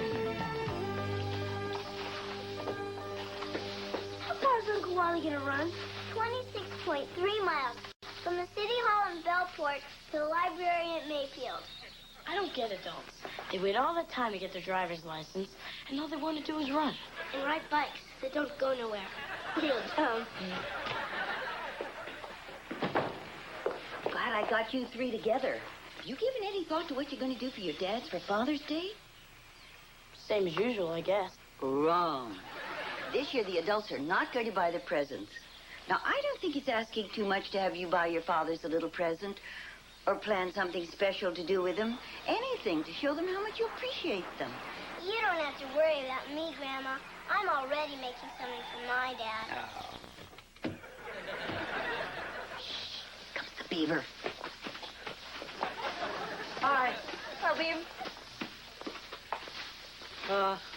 What's everybody doing out here? Oh, we were, teaching Grandma how to do the flyback. Oh. Well, I think I've got it now, and I'm going to try it one more time. Pretty good, huh? You try it again.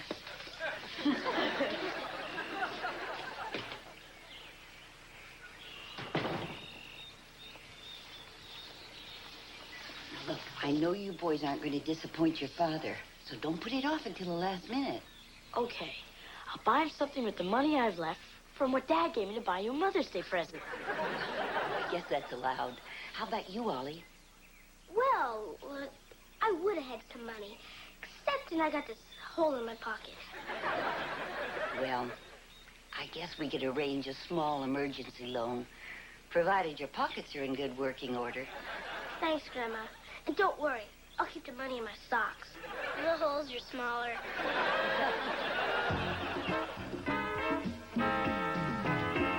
Training table's open.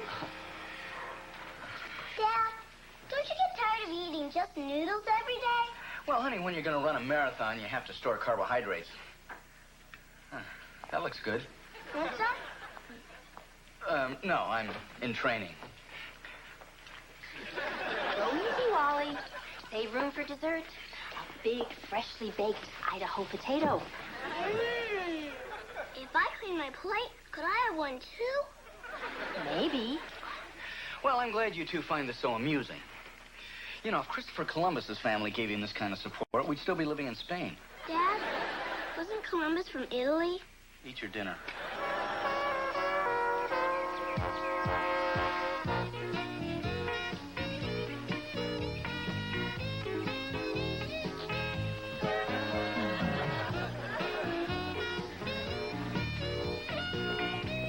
Hi, Uncle Wally.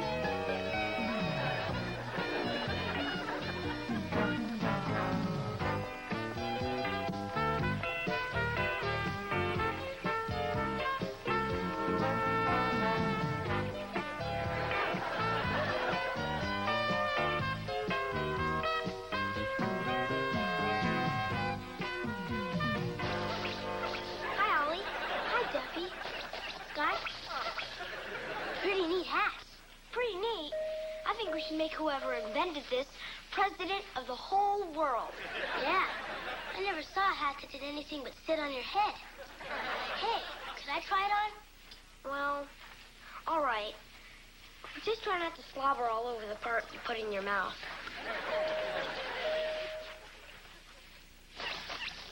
How'd I look? A lot better than you usually do. Thanks.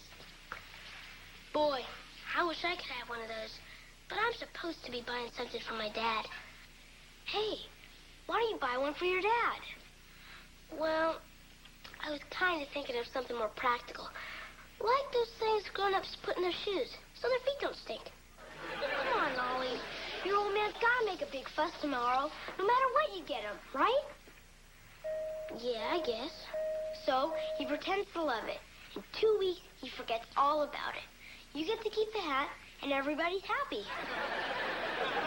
Thanks, Duffy. You know, you're a lot smarter than you look.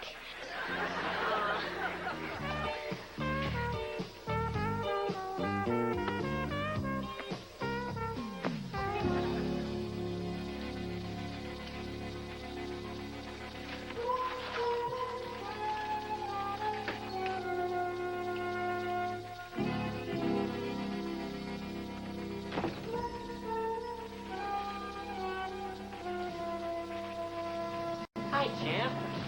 I didn't hear you come in. Dad, what are you doing in here? I just rehung the towel bar. No more chin-ups in the bathroom. Right, Dad.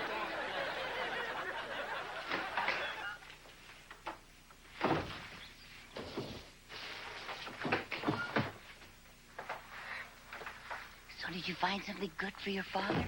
Oh, yeah. He's gonna love it. Did you have it wrapped? No, this wasn't a wrapping place.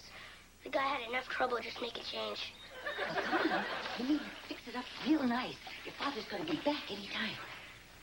But Dad isn't a surprise. We're not going to tell Dad, you little chuckle brain. Thank you, Kip. Come on, Ollie. Let's see what you got. Okay.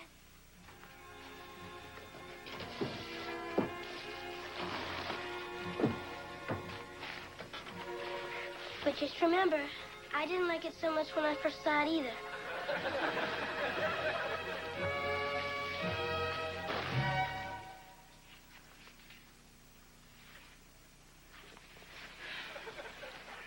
What on earth would make you buy something like this? Oh, hi, everybody. Duffy, why didn't you wait outside for a few minutes? Oh, I'm sorry. I didn't know Oliver was getting yelled at, or I would have just listened at the door. Oliver, how long did you think you could pass this off as a gift? Well, I was hoping at least till Dad opened it. Maybe you better start thinking about other people's feelings instead of just your own. And clean up this room. Boy, Ollie, you sure messed up this time.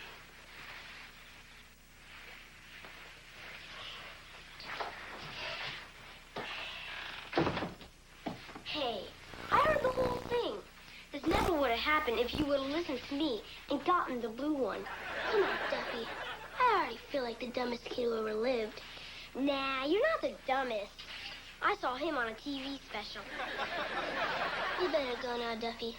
I'm going to stand in front of the air conditioning and catch ammonia. That way, no one will yell at me tomorrow. Look, I know how to give your dad a great present, and it won't cost a thing. You see, grown-ups are weird. They really would rather get something that you made for them. You any good with these? I could draw some things okay. Like what? Batman? Good enough. Now, if you really want to make your dad happy tomorrow, all you gotta do is draw a picture of you hugging him. That's it? Yeah. Stand in front of the house with a happy son. I bet your dad cries and tells you it's the best present he ever had. That does look like Batman. That's the house. Oh.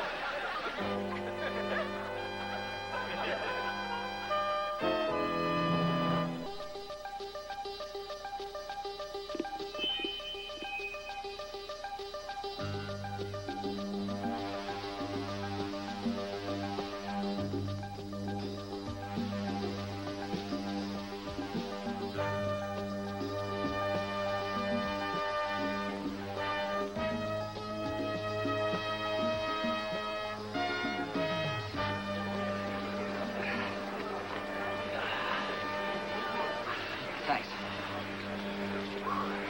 Oh, thanks, old-timer. Anytime, Sonny.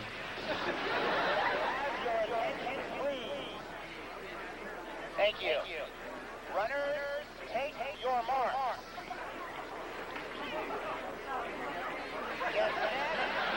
Oh, yuck.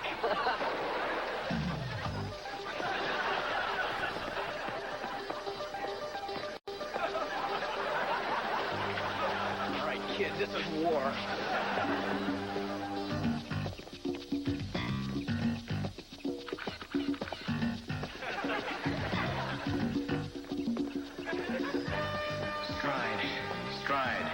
Stride. Okay, Wally, water station up ahead. Now all you gotta do is peel your tongue off the roof of your mouth. Oh, real good, Wally. You jerk.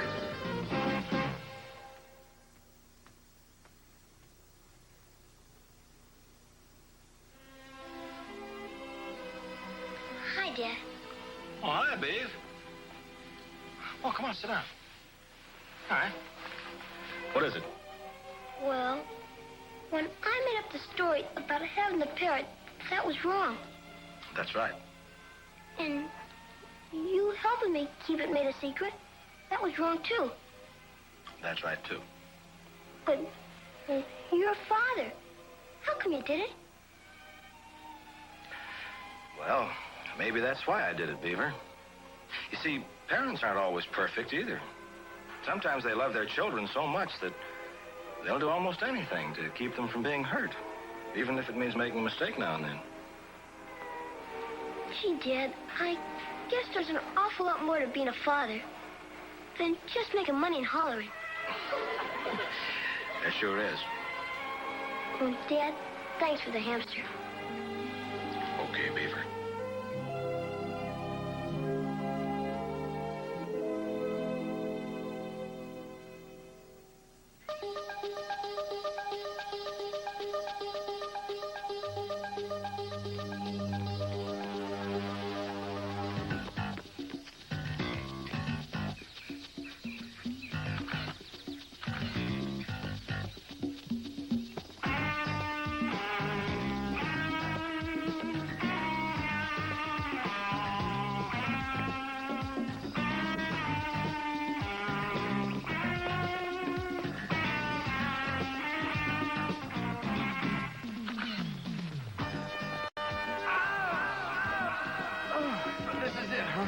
The wall.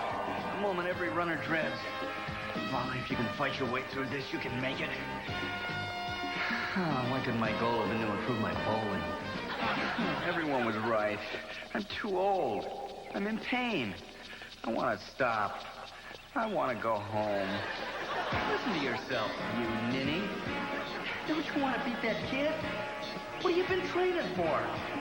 If you stop now, you'll never be able to show your face at the health club again. Come on. Come on, Cleaver. Stride, stride, stride.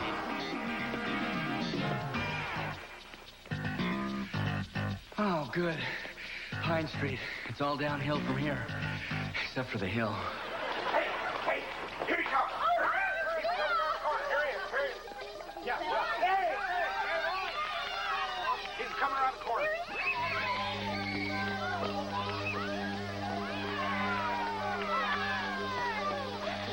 He doesn't look very well. You're right. He had the same expression on his face when he walked down the aisle at your wedding. Hey, good turnout. All right, Cleaver, let's make it look good.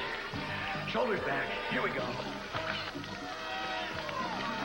Oh, look at them. My wife, my daughter, my video camera, my mother, my brother, my nephews, my best friend. Oh, I love them. Everything I am, I owe to them. And I've never even thanked them. I don't think his brain's getting enough oxygen. Wally! Honey, what are you doing? Oh, thanks, honey. Thanks, guys. Oh, thanks, Kelly. Thanks. Oh, Wally! Thanks, Don't get my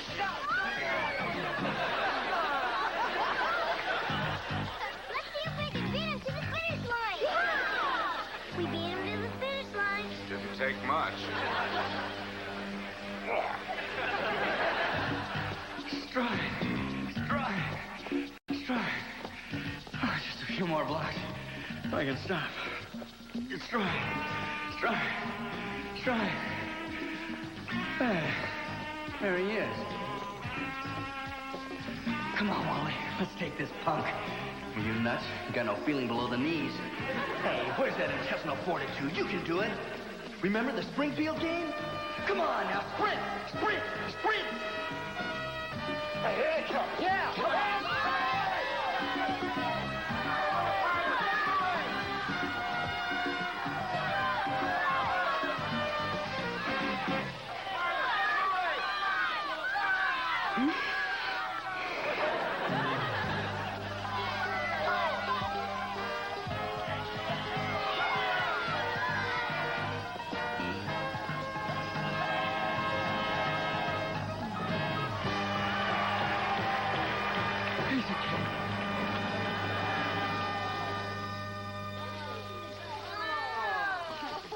A foot jacuzzi. How did you know? Well, what do you get for the man who finished 198? Well,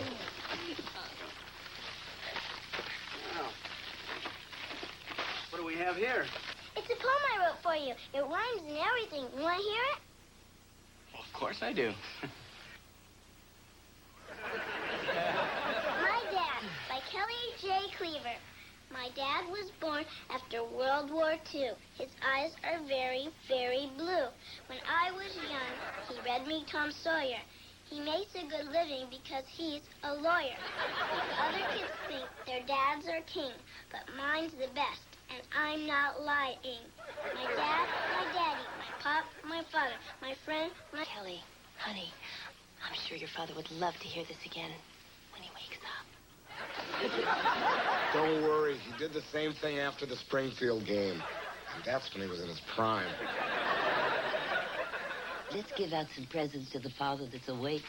Yeah, Dad. Open mine first. Yeah, Dad. Open Kip's first. Happy Father's Day, Dad. Oh, thanks, Kip. Let's see, what is this? Hey, endangered species cologne. You know, that's terrific. You really didn't have to do this.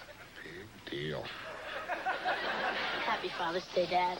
Ah, thanks, son. Oliver, you have something for your father. I hope. Well, yeah. I guess I sort of do.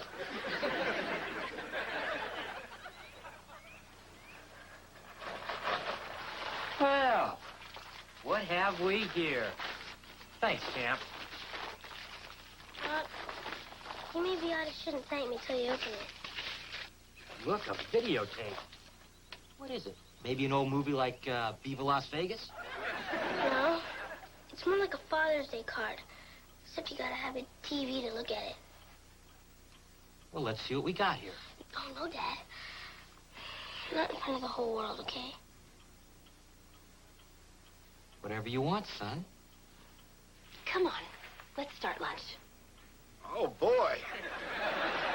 Okay, then.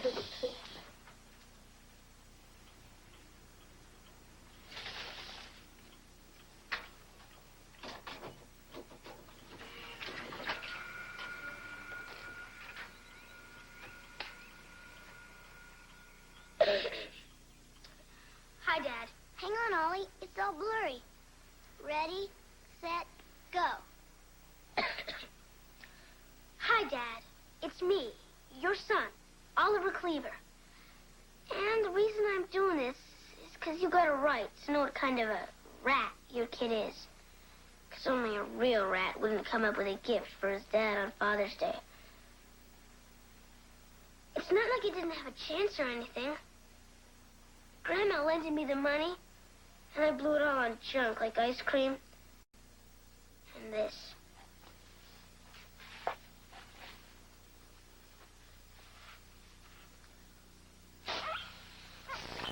Pretty dumb, huh? And then I did something even dumber. I listened to Duffy Guthrie. He told me just what to draw so you'd like it. I didn't know what a rat I was, so I saw you staring at that picture of you and Grandpa. And that made me think of you and how you always share your fries with me at McDonald's. And how you always call me champ, even though I hardly never won nothing. And that whole Saturday we spent looking for a four-leaf clover. And when we come home at night, I always pretend to fall asleep in the car, because nothing feels nicer than when you carry me upstairs and put me into bed. And, Dad, even though I did goof up, can we still be friends? Because I sure love you a lot. Okay?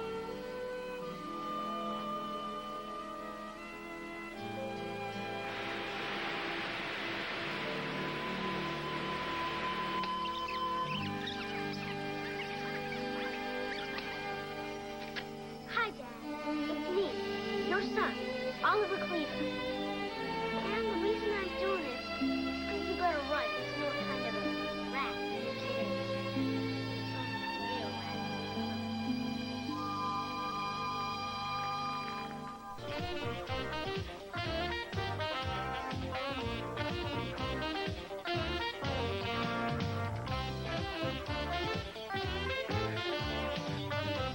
Meet the Boswells, Liverpool's answer to unemployment, with a legitimate front for fantastical, hilarious goings-on.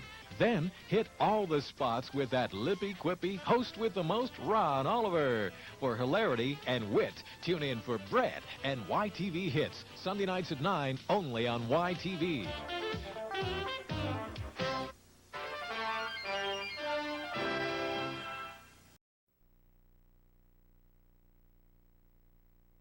Leave it to Beaver. When I get back, you better not be here. What a kidder. Oh, Mrs. Cleaver, would it be any trouble to heat up the syrup again? How could she do this to me? Because you're a creep.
Imagine where Eddie could be.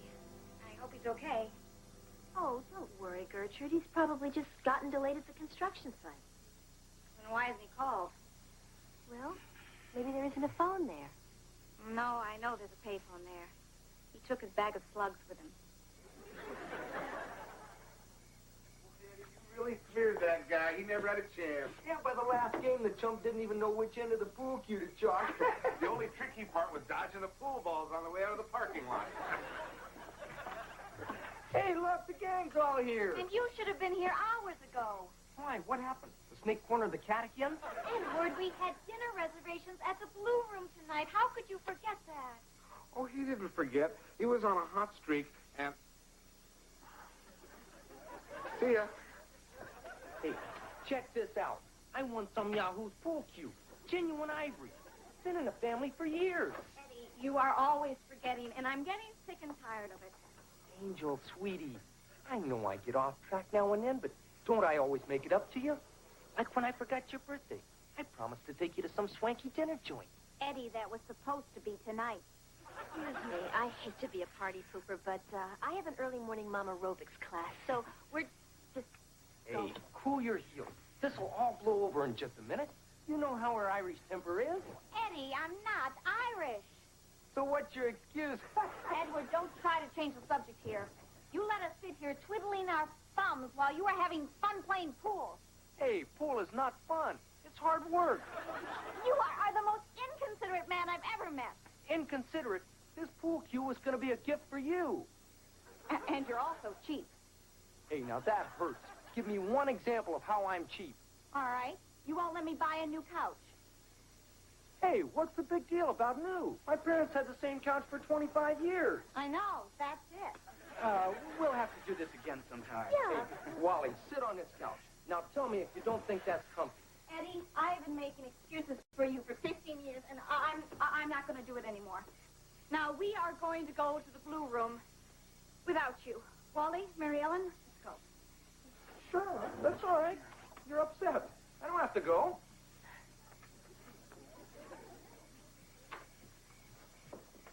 Hey, bring me back a New York steak.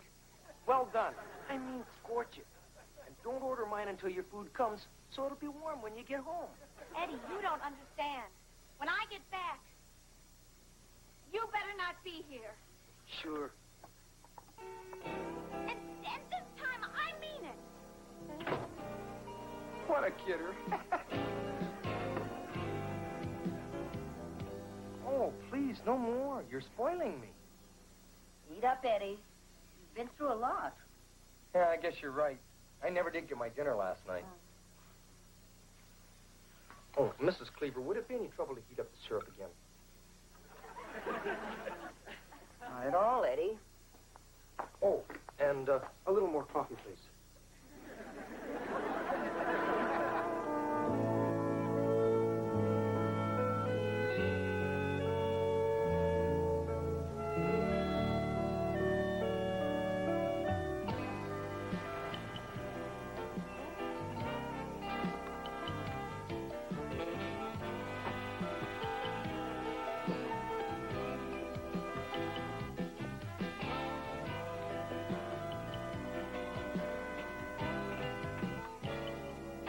I'm home.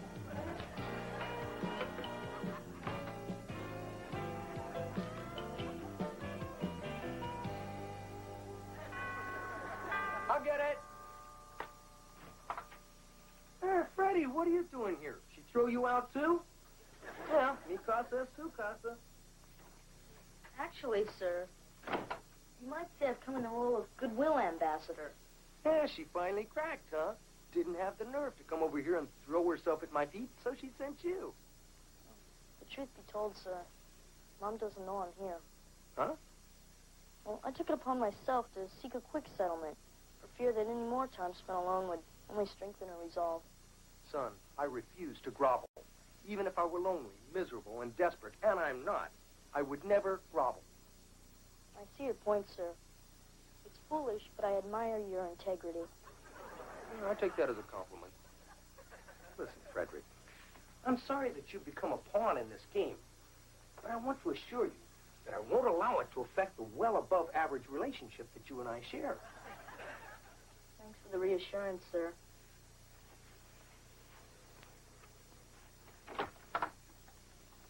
Perhaps as a weekend, Father, you'll see fit to take me to the zoo. Son, I'll take you to the horse races. You'll see animals in their natural habitat.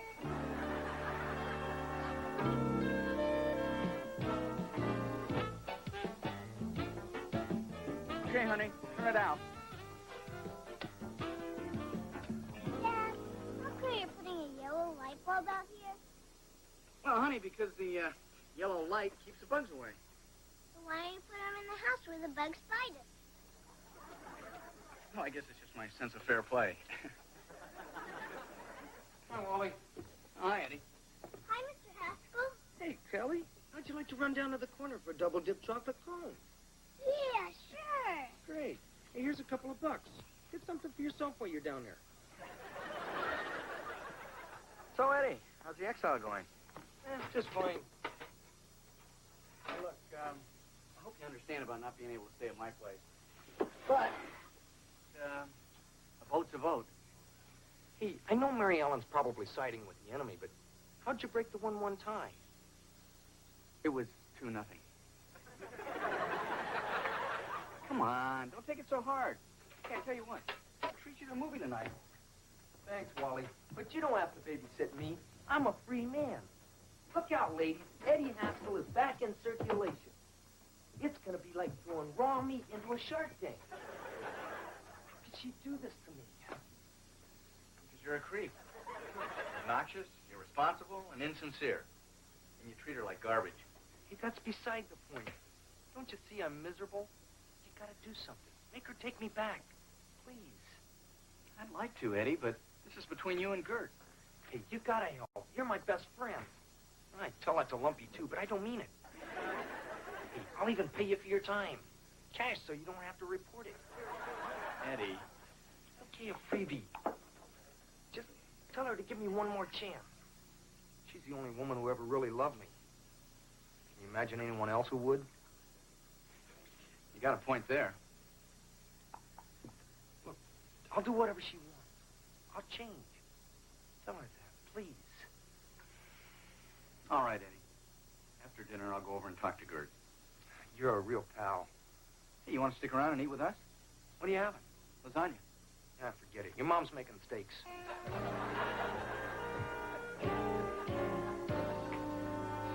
gonna be easy. Okay, Gert, that's only 9 good reasons. I asked for 10. All right. You know how he's always telling every woman what a lovely dress she's wearing. Come on, that's harmless. He just does that to make people feel good. Well, he's never said it to me. Just once. I'd like to hear it. Well, surely Eddie must have his good points, too. Yeah. He can fix the plumbing around the house. Well, I know there's some other things. I wrote them down once. Gert, he loves you. He loves himself more. Eddie'll promise to take me out, and then Lumpy'll stop by with tickets to the wrestling matches, and then Eddie's gone. Gee, you never invite me. Every time we save enough money for a new couch, he'll buy himself a leather jacket or go on a fishing trip with a guy. What guy? You never invited me to that either. Well, you see, Wally, he even does it to you, one of his best friends. You know, I am his best friend. And that's why I came by tonight. To ask what it would take for you to give him one last chance. Well, he'd have to totally change. He'd have to be a completely different person that just happens to look like Eddie.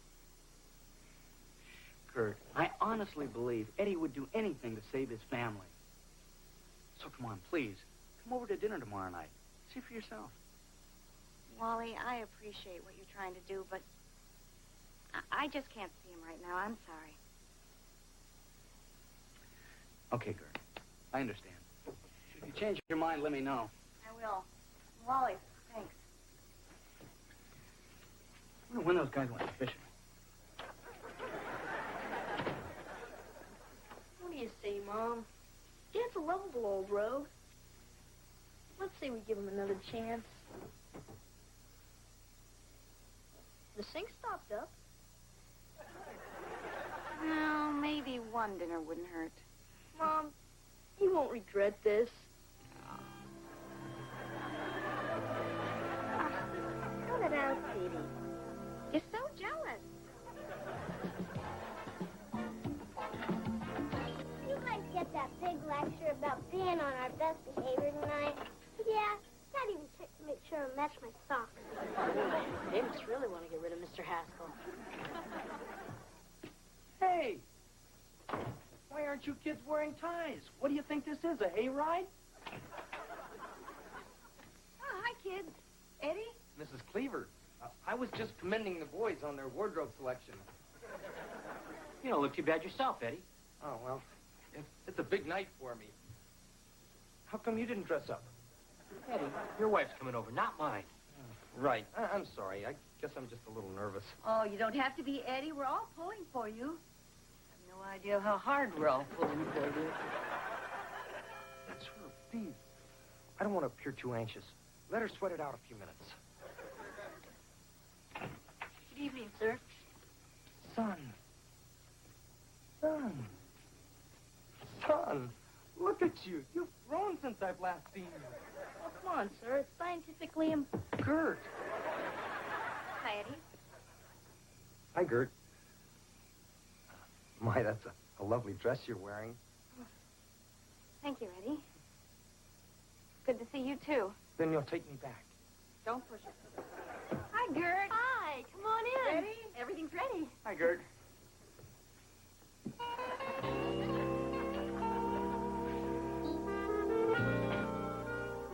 Looks like I matched my socks for nothing. Freddie, I think your dad did pretty good during dinner. Yeah, my mom even let him hold her hand under the table. A girl really has to like a boy before she'll let him hold her hand. Now, how would you know that, Kelly?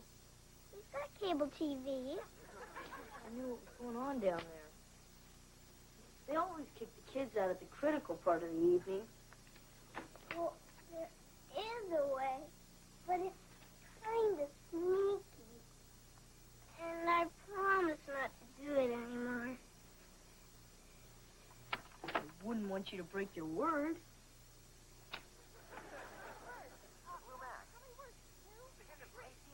Big crap. No, they're just playing charades.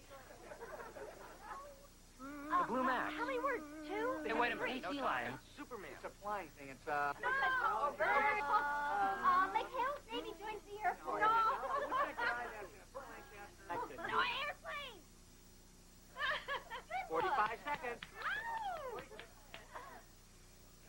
wonderful guest, Pookie. Oh, you're up next. Come on, your turn. You wonderful.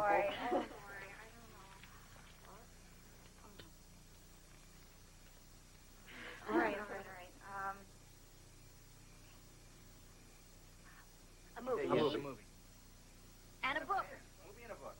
Three words. words. Second word. Second word. Second word is something awful. Yeah. Something really disgusting. A grotesque, hideous monster. Your mother.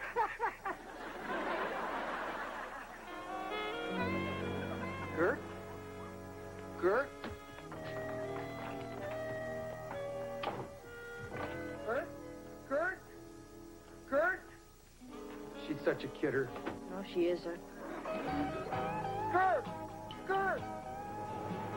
Thank you all for a lovely evening. Gert! Bye, Eddie. Gert, let me in, please. Forget it, Eddie. I thought you really changed, but you haven't. Gert, I was doing great for hours.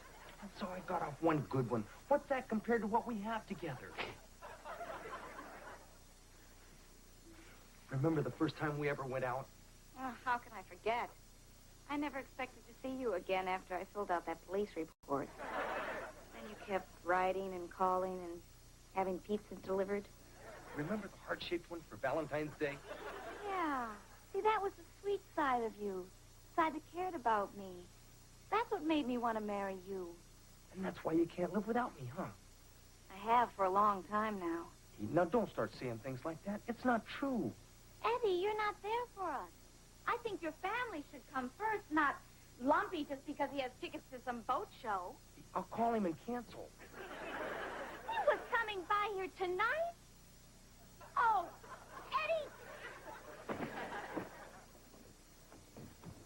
Eddie! Hey, I didn't know how this was going to turn out.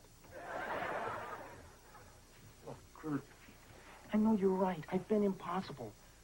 Look, give me a month. If one little thing goes wrong, I'll throw myself out. Please. I don't know. Gertie. Gert. Sweetums. Honey. Give me 2 weeks. A fortnight. How long is a fortnight? It doesn't matter. You gotta give me a chance. Oh, Eddie.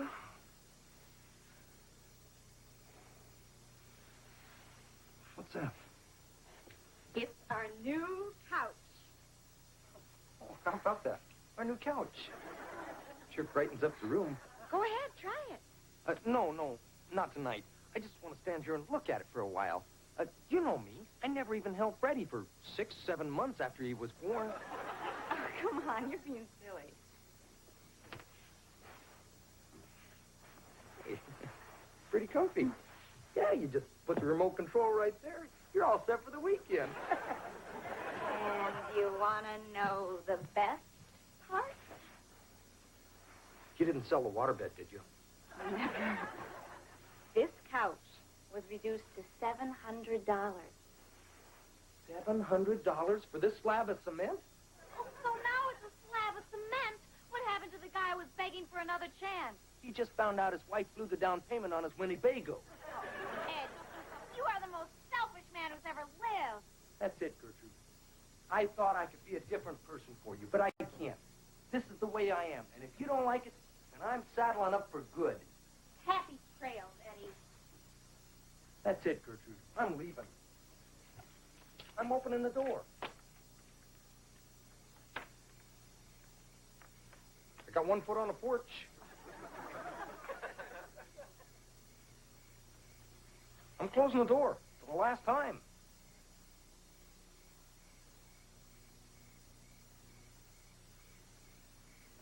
So long, Gertrude.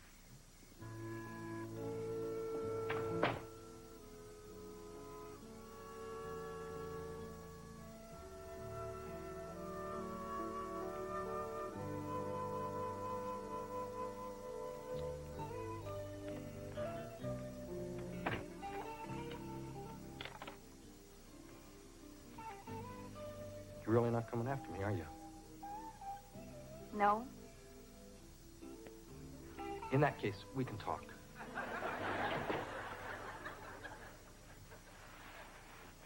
While I was outside, I had time to do a lot of thinking about what you said.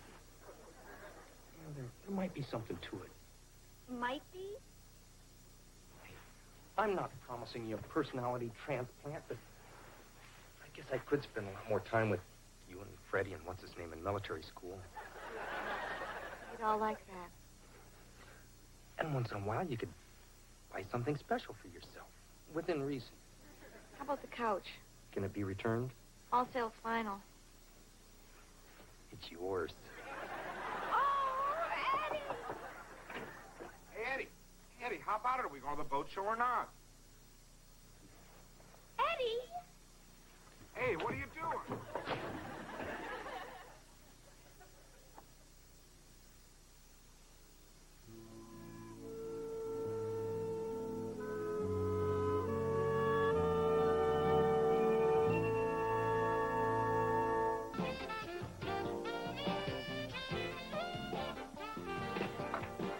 Hello, Freddie. Good afternoon, ma'am.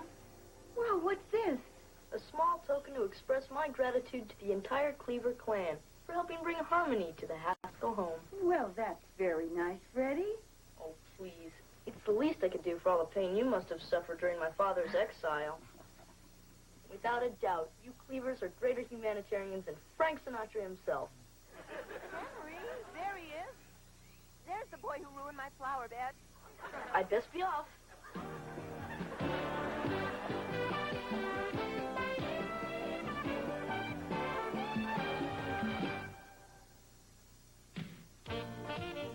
Take care of yourself and your family with a show that puts parenting in perspective.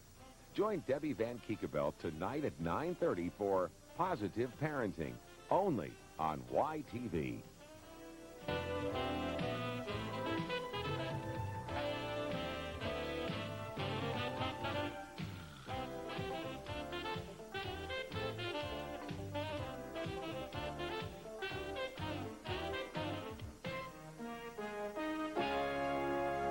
A Quintex production.